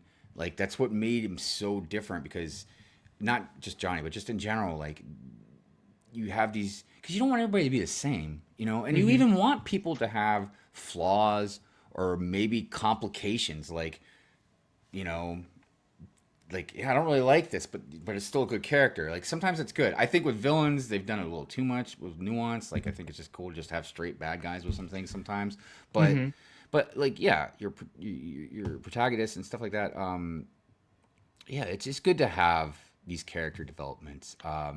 And it also it's not just the woman part, but it also kind of affects his overall personality in his way, like with humor and like this. I thought was great the scene when he's flying and he passes that billboard.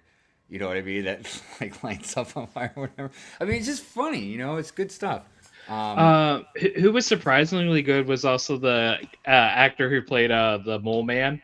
oh yeah, yeah, yeah, Yeah, yeah. like he Really, was. really got into it. Yeah. Um, I will say one of the things I didn't like, and maybe I'm like I said, I hadn't seen the whole movie yet, so maybe there's explanations for stuff.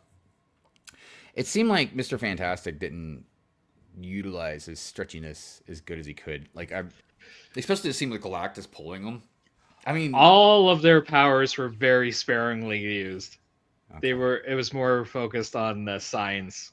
okay, Yeah, so I I but could regardless, understand people critiquing that, but when they did use it, I think this is the best that Reed Richards has looked all stretchy. hmm Uh, yeah, I mean, from what I saw, obviously it looked good. You know what I mean?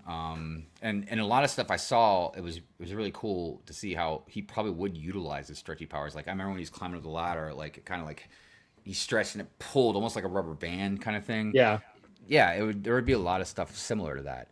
Um, yeah, I was thinking about like when I was talking about Reed Richards and like his tunnel vision, like a way of thinking. Sometimes it reminded me of the story about Marvel Zombies. How not not the whole story, but like going into the story, yeah.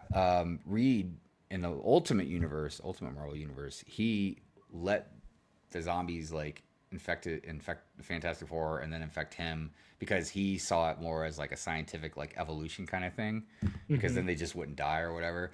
It was like, and then there's a villain that I could see them bringing into the MCU, and I could even see them maybe even taking Reed Richards in that route because I've heard stories, rumors that, and again, I don't know if it's Secret Wars, Doomsday, or whatever, that Submariner is going to be coming back.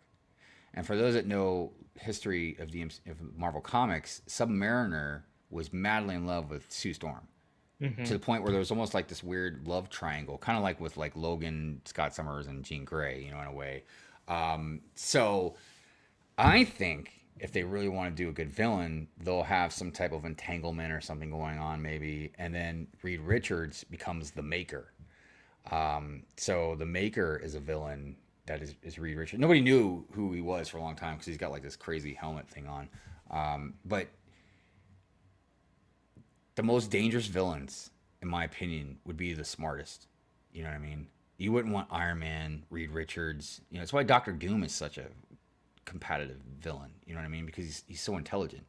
Um, yeah, scary stuff. I'm very interested in how they're going to work that in with Robert Downey Jr.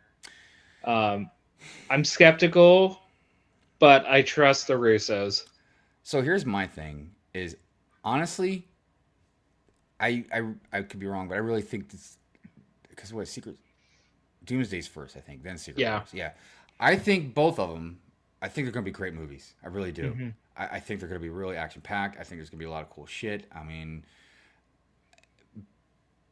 I also have a big problem with Robert Downey Jr.'s character being with Doctor Doom. I don't give a shit if even like people are like alternate universe kind of stuff. It's like, no, this is your first introduction of Victor Von Doom to the MCU, and you're doing this fucking shit. And I think it does a total disservice to Doctor Doom in general, especially if you're a big fan of Doctor Doom, because Fantastic Four, all that stuff. So, but whatever, they're doing it. I'm moving past that, but I just think, look, Robert Downey Jr. obviously tremendous actor. I think he's going to do the part well. I think that they're going to make it make sense. You know what I mean? Hmm. I don't know what's going to come of it because I know they're going the route of Secret Wars, not the 80s version of Secret Wars, but the one that was in the 2000s from Robert Kirkman, the guy that did Walking Dead. He wrote this whole fucking storyline for Secret Wars about the incursions and basically, you know, I would say I'm spoiling it, but I don't know what they're going to do. But basically in that story, Doom takes Molecule Man and Franklin Richards to he harnesses the power from Molecule Man and stuff. But basically, he creates his own world, like his own type of universe called Battle World. And he's called God Emperor Doom. Nobody can defeat him. You know what I mean? There's a lot to it, and I'm sure the route they're gonna go. But the problem is, I don't know what they're gonna do like afterwards because I think what they're gonna do is once Battle World will turn into Secret Wars. You know what I mean? Doomsday will turn into Secret Wars, and that's when I think they're gonna like kill off most of the current MCU, and then probably. So a lot of people that got into Battle World, they got on this ship called the Ark, and it was like Reed Richards and like some other people or stuff like that. I don't know. There's like a handful of them, including some villains, and they survived. So I think that's what it's going to be like. I think that everything's going to reset itself, and they'll have like a small handful of like, you know, they'll probably have like Yeah. Captain, you know, I want to say Captain America, but I always want to say Captain Falcon. You know, or a few of the other ones. But yeah, they're just gonna have to reset the whole universe, which they should have just done after Endgame. But whatever. So I think it's gonna Uh, be really cool. But yeah, it's gonna be very interesting, huh? I know you like Nightcrawler. Yeah. Did you hear the leak by Alan Cumming that he had a fight with Pedro Pascal, like in the filming for What, like a real fight or like like the characters fight? the characters. Oh, So it's gonna um, be Mr. Fantastic versus Nightcrawler. I think it's gonna be a little funny to watch. yeah. I mean, it's from I would imagine that everybody's going to be fighting against Doom, and from what I've heard, Doom has his own like he pulls, I guess, from other maybe realities, like he pulls like a Captain America, but it's Captain Hydra or Okay. you know this type of stuff. I'm not really sure how they're going to do it, um, because 'Cause- in the comics, it was more Renaissance style. So oh, like you like Doctor Strange was like his constable or something like that. I don't know. But like each battle world had different sections. So there was like a whole section that was just Thor's. They were like I don't know if they were the Thor army, Thor squadron, but it was like hundreds or thousands of Thors. You know what I mean? There's like a lot of weird stuff. There is like there's like a wall, a giant wall that divides, you know, different sections of Battle World, and then you find out like the wall is actually the thing. Doctor Doom like I don't know messed him up or something and made him like this giant wall or something like that. It's just crazy, dude. And then I remember at the end, and this might be what they might be what they do is Franklin Richards is literally creating universes and just like flinging them out, you know, into different realities or something like that. So okay. maybe that's what they'll do. Franklin to create like a new universe, the new MCU. You know what I mean? That's because they got to figure out something, man. Because it's not like the comics, and this is why I said it would have been better if they just ended at Endgame. Because it's not like the comics; you can't just keep stretching out these stories and the same people playing the same characters. Because you know, comic timeline, you get like 12 issues in a year, but all Hmm. those 12 issues might take place in like a day or something, or a Yeah. week or something Yeah. like that. So it's different than movies. So they have the opportunity, like okay, Endgame, you know, we'll reset the universe however we want to do it, and then we can recast everybody, and then when give it 5 years, let it simmer, and then we'll come back with, The Avengers, Fantastic Four, X-Men. You could do 3 movies in a year. You know, like keep it rotating somewhere or another. You know what I mean? Yeah. Because you know, one thing that even Mrs. Hive told me about is because you know she's a normie. She doesn't know like as much of us about a lot of stuff. Um, and she told me, she's like, why didn't we get an Avengers movie during like these last couple phases? I was like, I don't know. They've been lost. Well, because that was we started dating, you know, right about when all this stuff first started coming out. You know what I mean? Like I think our first real date was we went and saw Avengers in the theater. And then it was just a tradition with us. Every Marvel movie that came out, we'd go to the theater and see it, like opening night or whatever, opening day. And then yeah, after Endgame, we tried.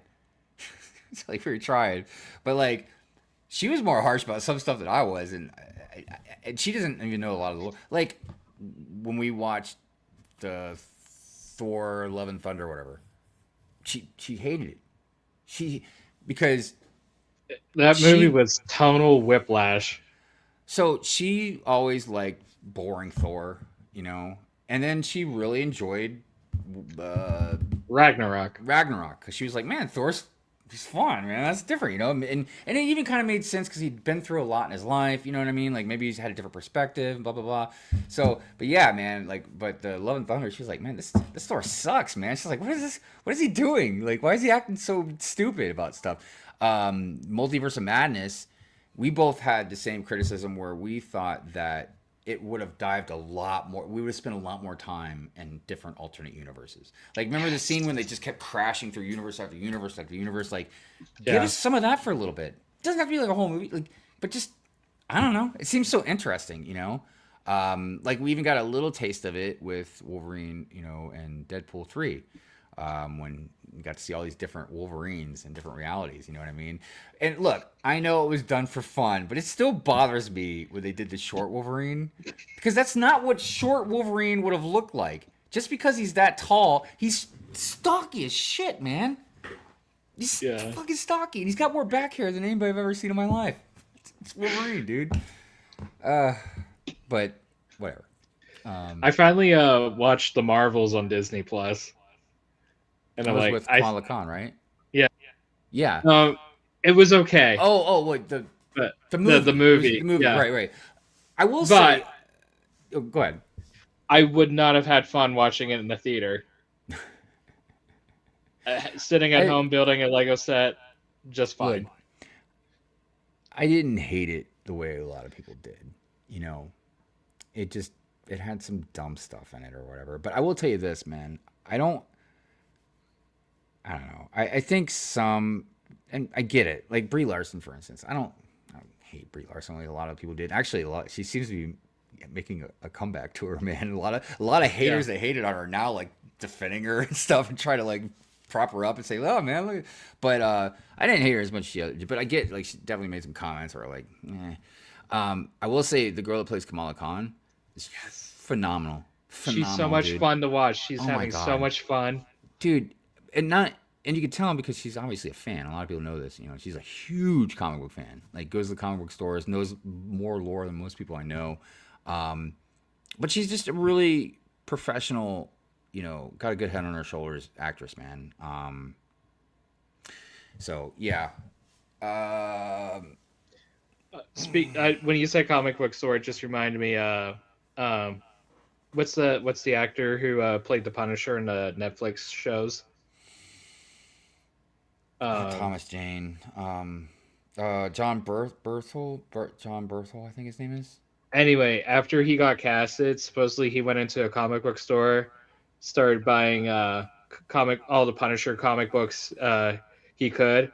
Goes Yeah. to check out. The guy checking him out recognizes who he is, and he's like, Hmm? "No, you're not getting this one. You're getting this one, this one, this one. You're gonna read these stories. Right. This is Yeah, this is you the don't want Punisher." like Punisher 2099 or something like that or whatever. Um, I've always, and you know what blew my mind is again years ago now, like a few years back or whatever. Like a bunch of the Disney people, writers, directors, or whatever, like how they were all told like don't read the comic or don't look into the lore and don't. It's like, no, man. I've had so much respect for actors, you know what I mean, or directors that respected it, you know what I mean, looked into it, Hmm. read about it, and at least try to say like, okay, this character really feels like this. Like the Punisher, you know, he's a tortured man, you know what I mean? He saw his family get killed. Obviously, you know, he's not quite right, you know, and he's taking this full on, you know, approach of being a vigilante. And look, to a Hmm. point, I even get it. It's kind of like it reminds me of the Boondock Saints. I don't know if anybody's seen the Boondock Saints, but yeah, dude, like at the end when they got that mob boss in the court, in court, they've got two guns, man, at this mob boss's head because the law doesn't always work. And look, a lot of us know just because something's law doesn't mean, you know, it's right. There's been a lot of stuff that has changed and still needs to change for a lot of things, but yeah, the Punisher, man, he's like, fuck court. Like, you killed people, you don't deserve to live. I'm taking you out. And it'd be different if I thought you could be rehabilitated, but it's just like, no, you're just gonna go back and be a mobster again and whatever. I haven't watched that full series, but I every time I come across that meme on a reel on Instagram, he's like, "I take that back. I do it again." Oh gosh, it kind of reminds me too, in a way, of this is a more serious movie. Um, God, I can't remember the name of the movie, but it had Samuel L. Jackson, and he like shot these racist guys, and he's like, "Yeah, I'd do it again, and I hope they burn in hell," or something like that. um, let's see, what's he saying here? Yeah, the Punisher, true story. Apparently, same with Wolverine and Jackman getting stopped by C&D border police when crossing for filming, but was let go after he realized who he was. Interesting. Yeah, he Um, was at risk of overstaying his visa because I guess he got the part, but he didn't get hired yet, so his visa wasn't approved. So he was like lying how long he was staying in Canada, that's too and funny. then he eventually just said, "Hey, I just got cast as Wolverine." Yeah, man, I remember when that movie came out. Just blew my mind, dude. Just blew my mind. Even back then, like, and look, he did a good job. Don't get me wrong, man. I mean, he did a very good job playing Wolverine, but I just never got over just him being tall, dude. I just never got over it, man. Like, it just, because again, kind of like the Star Trek and kind of like the Star Wars thing. Like, people that surface level didn't read comics or whatever, known about lore, they didn't know about the fastball special. You know, when Colossus would pick Wolverine up and fucking throw him. You know what I mean? They wouldn't understand, like, he was shorter to people, so he was always looking up. Or that one of his moves, he would take his freaking fist and pop two claws, you know what I mean, like on the side of your face instead of popping that third one. But he's under you, so it's easier to do stuff like that. You know what I For mean? intimidation, yeah. Yeah. And just the fact that he was just this short, stock, it's one of the reasons why they called Wolverine. It wasn't just because he had claws. You know what I mean? He was like a Tasmanian devil almost. Um, so while Mrs. Hive absolutely adored I call him Hugh. I don't even say Hugh Mm. Jackman as Wolverine. I was always like, he's cool.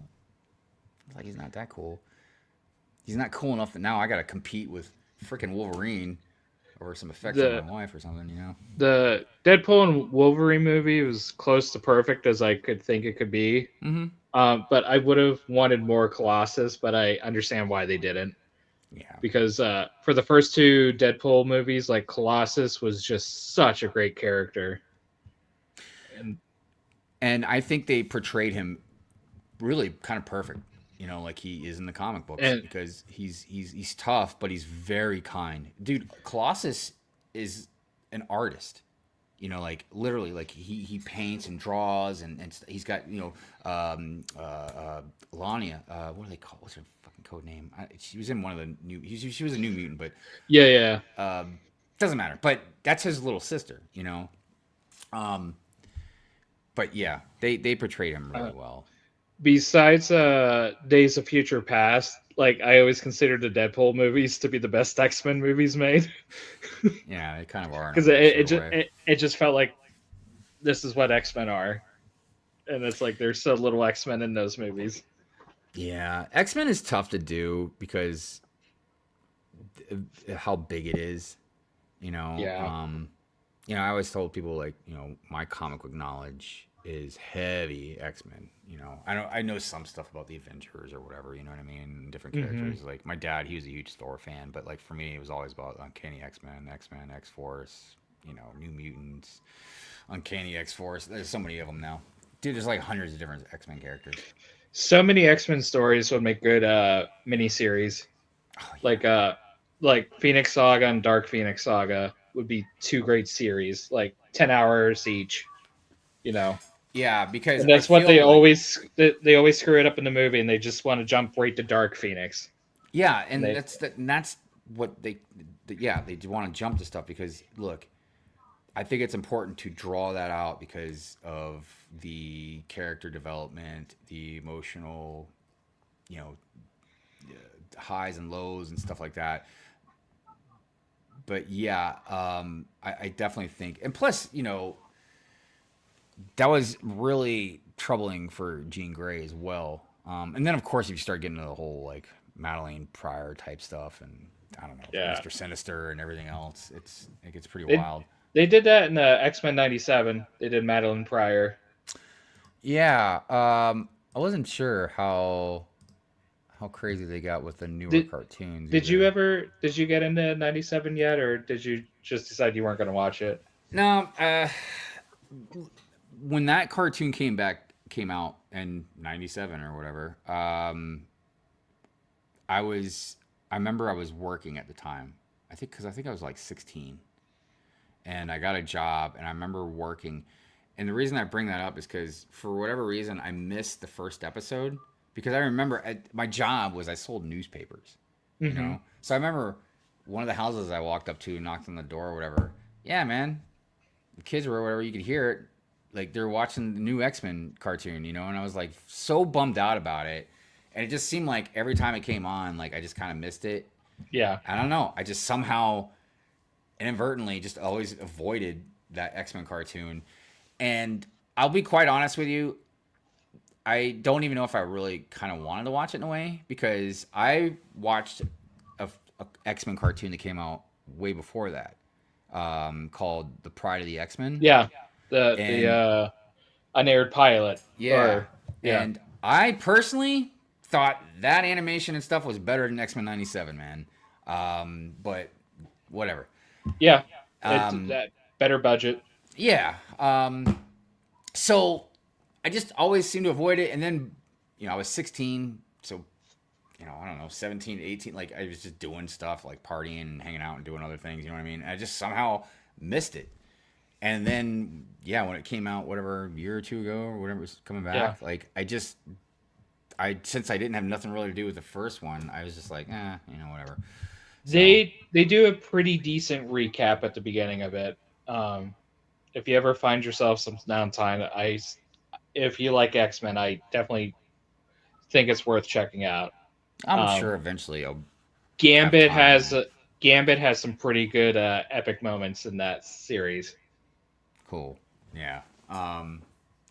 Yeah, I'm sure eventually I'll check it out. I mean, and it's crazy because a lot of it, if not the whole basis of like X-Men '97 and stuff like that, is based off like Jim Lee art. The when they Hmm. redid the X-Men, the big X-Men #1 that came back out and all this, like Cyclops' new outfit and all that. So it was really based in stuff that I would have probably really really enjoyed. So yeah, I'm sure eventually, yeah, it'll come back up. And Hey, Coop.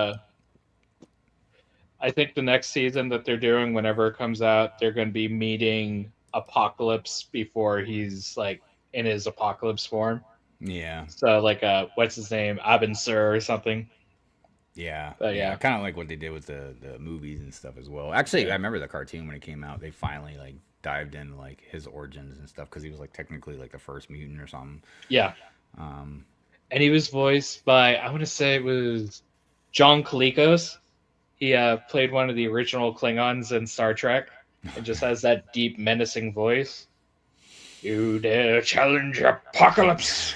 I know, right? Apocalypse got that deep ass voice too, man.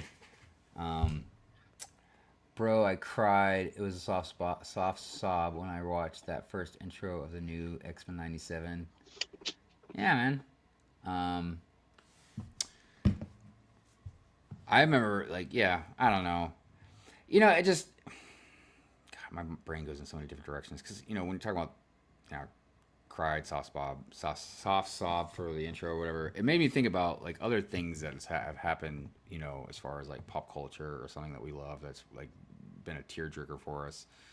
And the thing that came to mind first was when Luke was in Mandalorian season 2 at the end. Because I know everybody thinks about like Star Wars theory, but like I was emotional too, man. Because that's what we wanted to see with the fucking sequels. We didn't have to see a young Luke, whatever, whatever. But like, it's Luke Skywalker, man. Yeah. Wait, the only fight we're gonna get out of Luke Skywalker in the sequels is him being a hologram projection with Kylo Ren? Like, what? And he doesn't even. So, that was emotional. At the time, I loved Mandalorian. I didn't have an issue really with Grogu. So when he said goodbye, that was also, a big emotional part of it. And yeah, then they just kind of fucking pull the rug out from under everybody, whatever, a year or so later, and be like, gotcha, Grogu's back. Not all that meant nothing. But more to the point, and this is something I brought up a lot, is not all of them, but a lot of the people that are in charge of a lot of these IPs that we love, not just Disney stuff, but just a lot of different IPs, man, they don't fucking care about these IPs. They don't care about it. It's just a job to them. And I get if it's just a job, but you still, just like what Space Time was saying, like about how somebody, would go and buy these comic books, The Punisher or whatever, because they care. You don't have to be a comic book nerd to be an actor in one of these movies or whatever, or, a sci-fi nerd, but just treat it with respect. Like, don't do what you just want to do with it. Like, I get Star Wars belongs to Lucasfilm or whatever, but in my opinion, Star Wars kind of belongs to all of us, Like, we've kept it alive. We're the ones that buy the stuff, watch the stuff, you know what I mean? So, a lot of these people that are in charge of it, they just don't care about these IPs. And then not only do they not care about it, but a lot of us, when we were growing up, they're the ones that were making fun of us for liking this stuff, man. And, like I said, now it's cool to be like a nerd or whatever. So now a lot of these people are like, oh, yeah, I do love Star Wars or whatever. It's like, oh, fucker. But that's why we've gotten some of this shit that's been messed up. Because they have no respect for these IPs, man. They don't care. I've been waiting 20 plus years for a resolve to childhood trauma, conflicts my beloved characters were in the midst of. Morph. Oh yes. I don't really know what that reference is. You know what I mean? Because Morph in the show seems like it's different from Morph in the comics. I don't know. Maybe not. I think Morph was created for the show, and then he moved into the comics. I could be wrong. I don't know for sure. But essentially, he was killed off in the pilot episode. But I thought he was in. Oh, he was just straight up killed off. Because I thought he was in the show. Yes, he is. He was killed off, but it turns out he was kidnapped by Sinister and then experimented on, and basically has a lot of PTSD from now. Oh.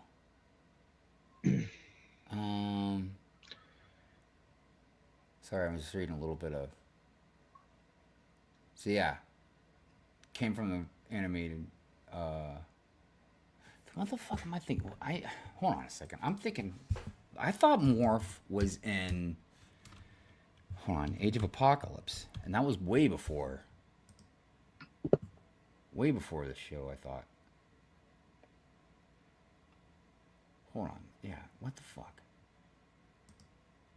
I thought he was in the Exiles team. Yeah, he was.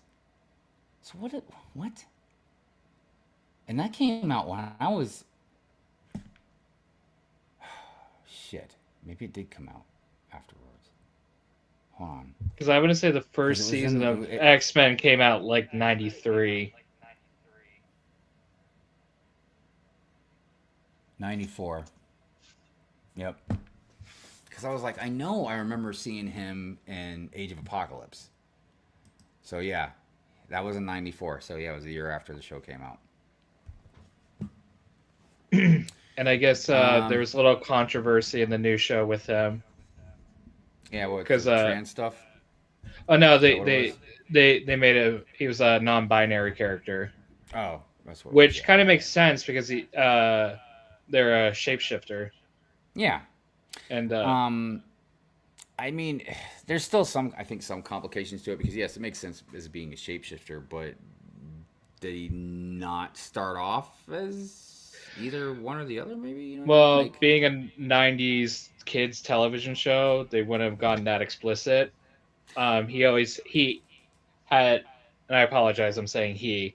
Morph had a uh, really good friendship with Wolverine, and mm, Wolverine took it hard. But in X Men '97, they explore it as more as a one-way bromance, as in Morph has feelings for Wolverine, but doesn't say anything because he knows Wolverine's hetero. mm-hmm. So, but Interesting. it's kind of interesting how they expand on that relationship. I mean, I don't care necessarily. It's more of just is it something that kind of fits into the storyline, you know? I mean, that makes sense, so to speak. You know what I mean? So, Hmm. it kind of reminds me of, and it's not the same, but it kind of reminds me of, I can't think of the name of the character that's in Gen V. There's a character that can change between a woman and a man. Like Okay. they have two kind of separate sets of powers. Um, but it's a very interesting take. You know what I mean? Um, yeah, it's definitely very interesting. I will say that, and it kind of goes into a direction you wouldn't even really kind of think. But oh, and then there was the Jean Grey memory loss incident. Yeah, cartoon PTSD. Don't get invested in these Swiss cheese storylines. Yeah, I don't know. Like I said, I don't really have any stake in the cartoons. You know, a lot of all of you, clearly know the history and watched it and stuff like that. But I don't know. You think like as much X Men knowledge as I have, I would have definitely been watching that. But and one day I probably will. Like I said, I'll probably dip into it. And I mean, that's what's great. You have several different mediums to enjoy it in. You Yeah, know. yeah. We still haven't heard anything solid. I don't think about any X Men characters, like new X Men coming into the MCU. Like who's gonna be the new Wolverine or who's Oh. look. I know again a lot of people like you, but it's like it's time to hang up the towel. It's time to give somebody else a chance. You know. Yeah, they have to. Um, yeah, it's well. Plus, it's just yeah, it doesn't even make any sense, man. I mean, I was perfectly fine with Logan being the last thing that he did, man. You know, I didn't hate him in Deadpool or anything like that, and I guess it kind of made sense. You know what I mean? Probably wouldn't have made sense to have a different Wolverine in Deadpool 3, but Uh, Patrick Stewart in Doomsday as Xavier is supposed to be his last acting role ever, just because he's just the age. Yeah, yeah. Which hey, man, I get. yeah. You know, I mean, you definitely got to be. It's just like what's his face playing Magneto. You know what I mean? Ian, Ian McKellen. yeah, Ian McKellen. Yeah, like, and I heard he's gonna be Gandalf again in this freaking My Precious movie. Whatever. I know, dude. I'm like, Like, I don't, I don't know. Whatever, like you said, whatever.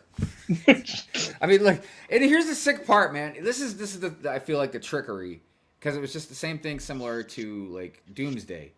Is I don't want there to be another like Lord of the Rings type movie like this. Like I don't know where they're pulling this from. I've heard it's just basically just kind of like something like Gollum had talked about or whatever. Like they were looking for Gollum or hunting Gollum. Like I don't care. The point is like if you're gonna do this, then just make another series or something like that. I know a lot of people are like reboot Lord of the Rings.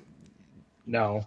I mean, look, but Lord of the Rings, you're not gonna have another Peter Jackson Lord of the Rings, man. And I feel like anybody probably be pretty stupid to try and make another one. And I know that sounds like defeating to say that, but like, look at the shadow that you would be in making another Lord of the Rings movie. I mean, The Hobbit has already failed at doing that. Right. The animated thing he did, what was that? The War of the Rohirrim. I didn't watch it, That but that flopped as well. yeah, And and it's kind of weird because Lord of the Rings is one of those things that I normally I wouldn't care if you rebooted it or whatever because it's been redone like different times. You know what I mean? Like whether it's animated or like a whatever. It's kind of like in a way not as much, but it's kind of like Hitchhiker's Guide to the Galaxy. It's just something that's just been redone different times and stuff.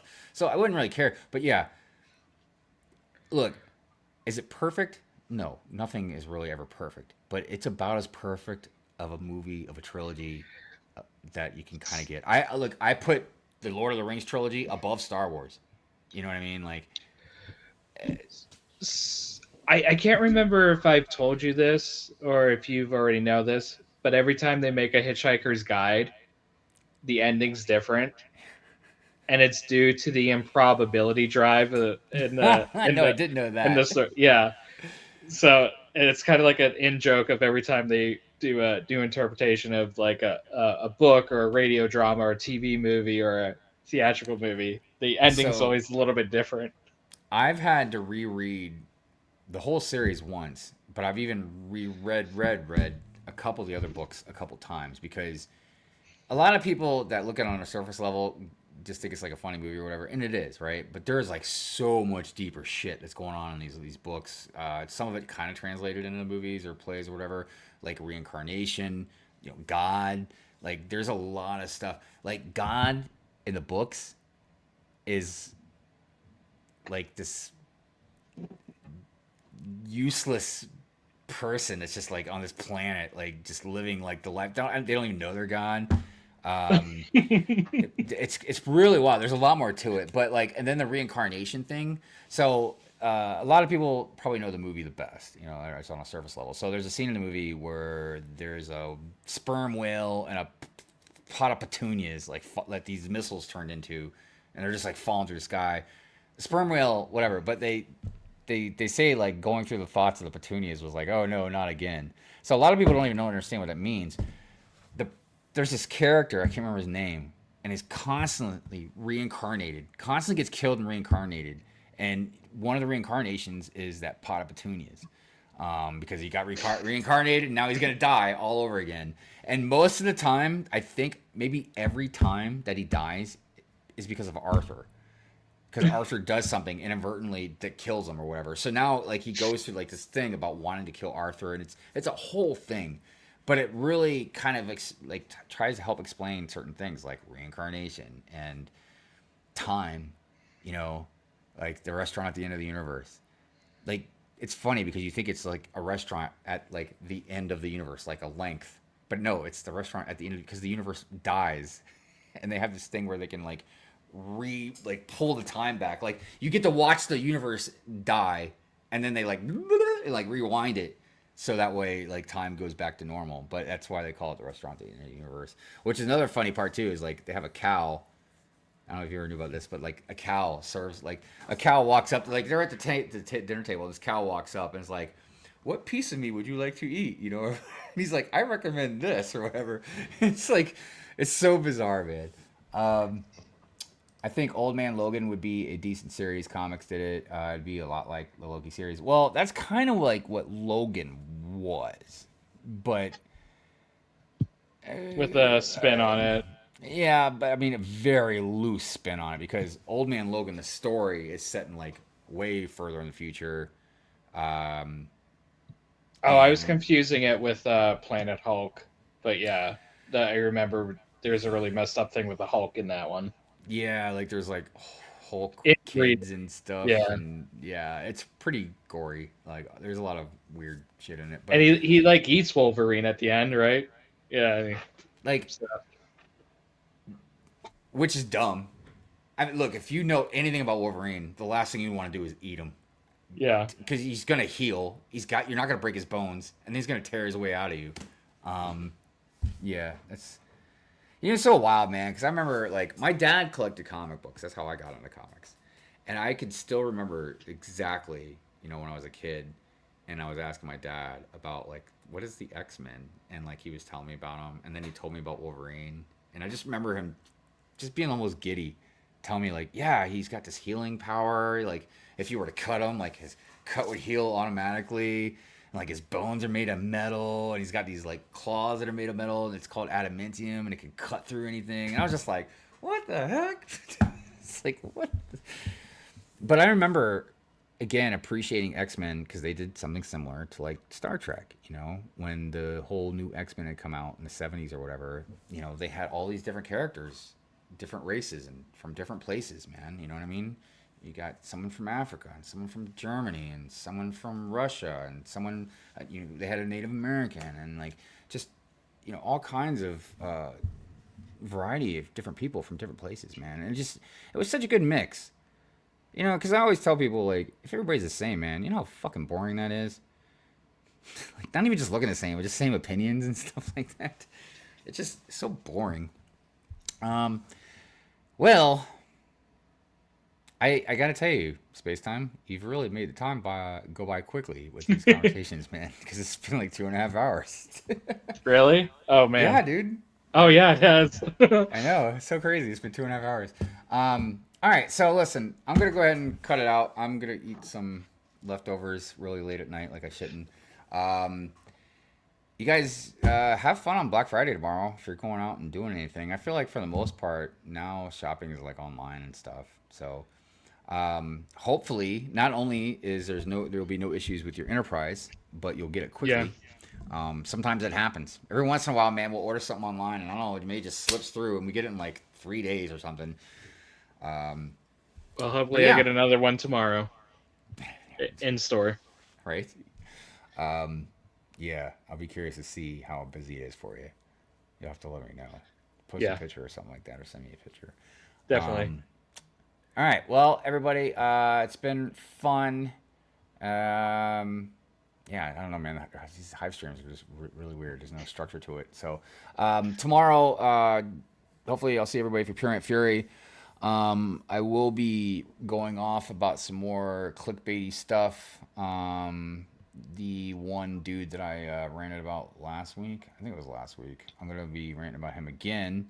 But yeah, there's some other stuff as well. With the wife. Yeah. Because somebody else made a much bigger, YouTuber made a new video. Because this happens, but like, yeah, I don't know how many, I lost track of how many people sent me his video because I just ranted about this other guy and then he's ranting about him. So I'm going to share that video, get into it a little bit more. There's a female that her whole thing, and I'll get more into it tomorrow, but her whole thing is like, she's like at football games and she's like, if my team wins, I'll do whatever somebody says in the first comment. And you would think, and there have been like some dirty stuff, right? But like all the first comments are all like, go to North Korea. It's like, that's what like all the comments are. And I'm like, I know she's not going to North Korea. I don't know. One of them was have dinner with a homeless person or something like that. So I don't know. Maybe she's done that. I'll have to look. But the point is, what I've been really focusing on a lot lately is a lot of people that make this clickbait content or like lying, just trickery, man. Instead of just making good content and getting, followers naturally or organically or whatever. So I do want to say something real quick, and I'll reiterate it tomorrow. You guys know that I rant about thirst trap ladies once in a while. I'll also rant about myself if I get in good enough shape. I was going to have some hot tub streams, but we'll get to that another day. So everybody knows, like, I'll rant about some thirst traps, but I also occasionally will rant about like simps and stuff. I'm going to be going pretty hard on simps, not tomorrow, but probably next week. So if you don't want me to rant about you and you're following like Riley Rex or some shit, be prepared. I'm not going to call you names or anything. I'm just going to say you're part of the problem. I need to go update who I'm following. And, for the most part, nobody gives a shit what I think. You know what I mean? So, anyways, you guys have a good one. Have a good night. And I'll see if you're here tomorrow. I'll see you on Pure Fury. And yeah, thank you again, Space Time, for hanging out. Yeah, no problem. And we'll see you guys later.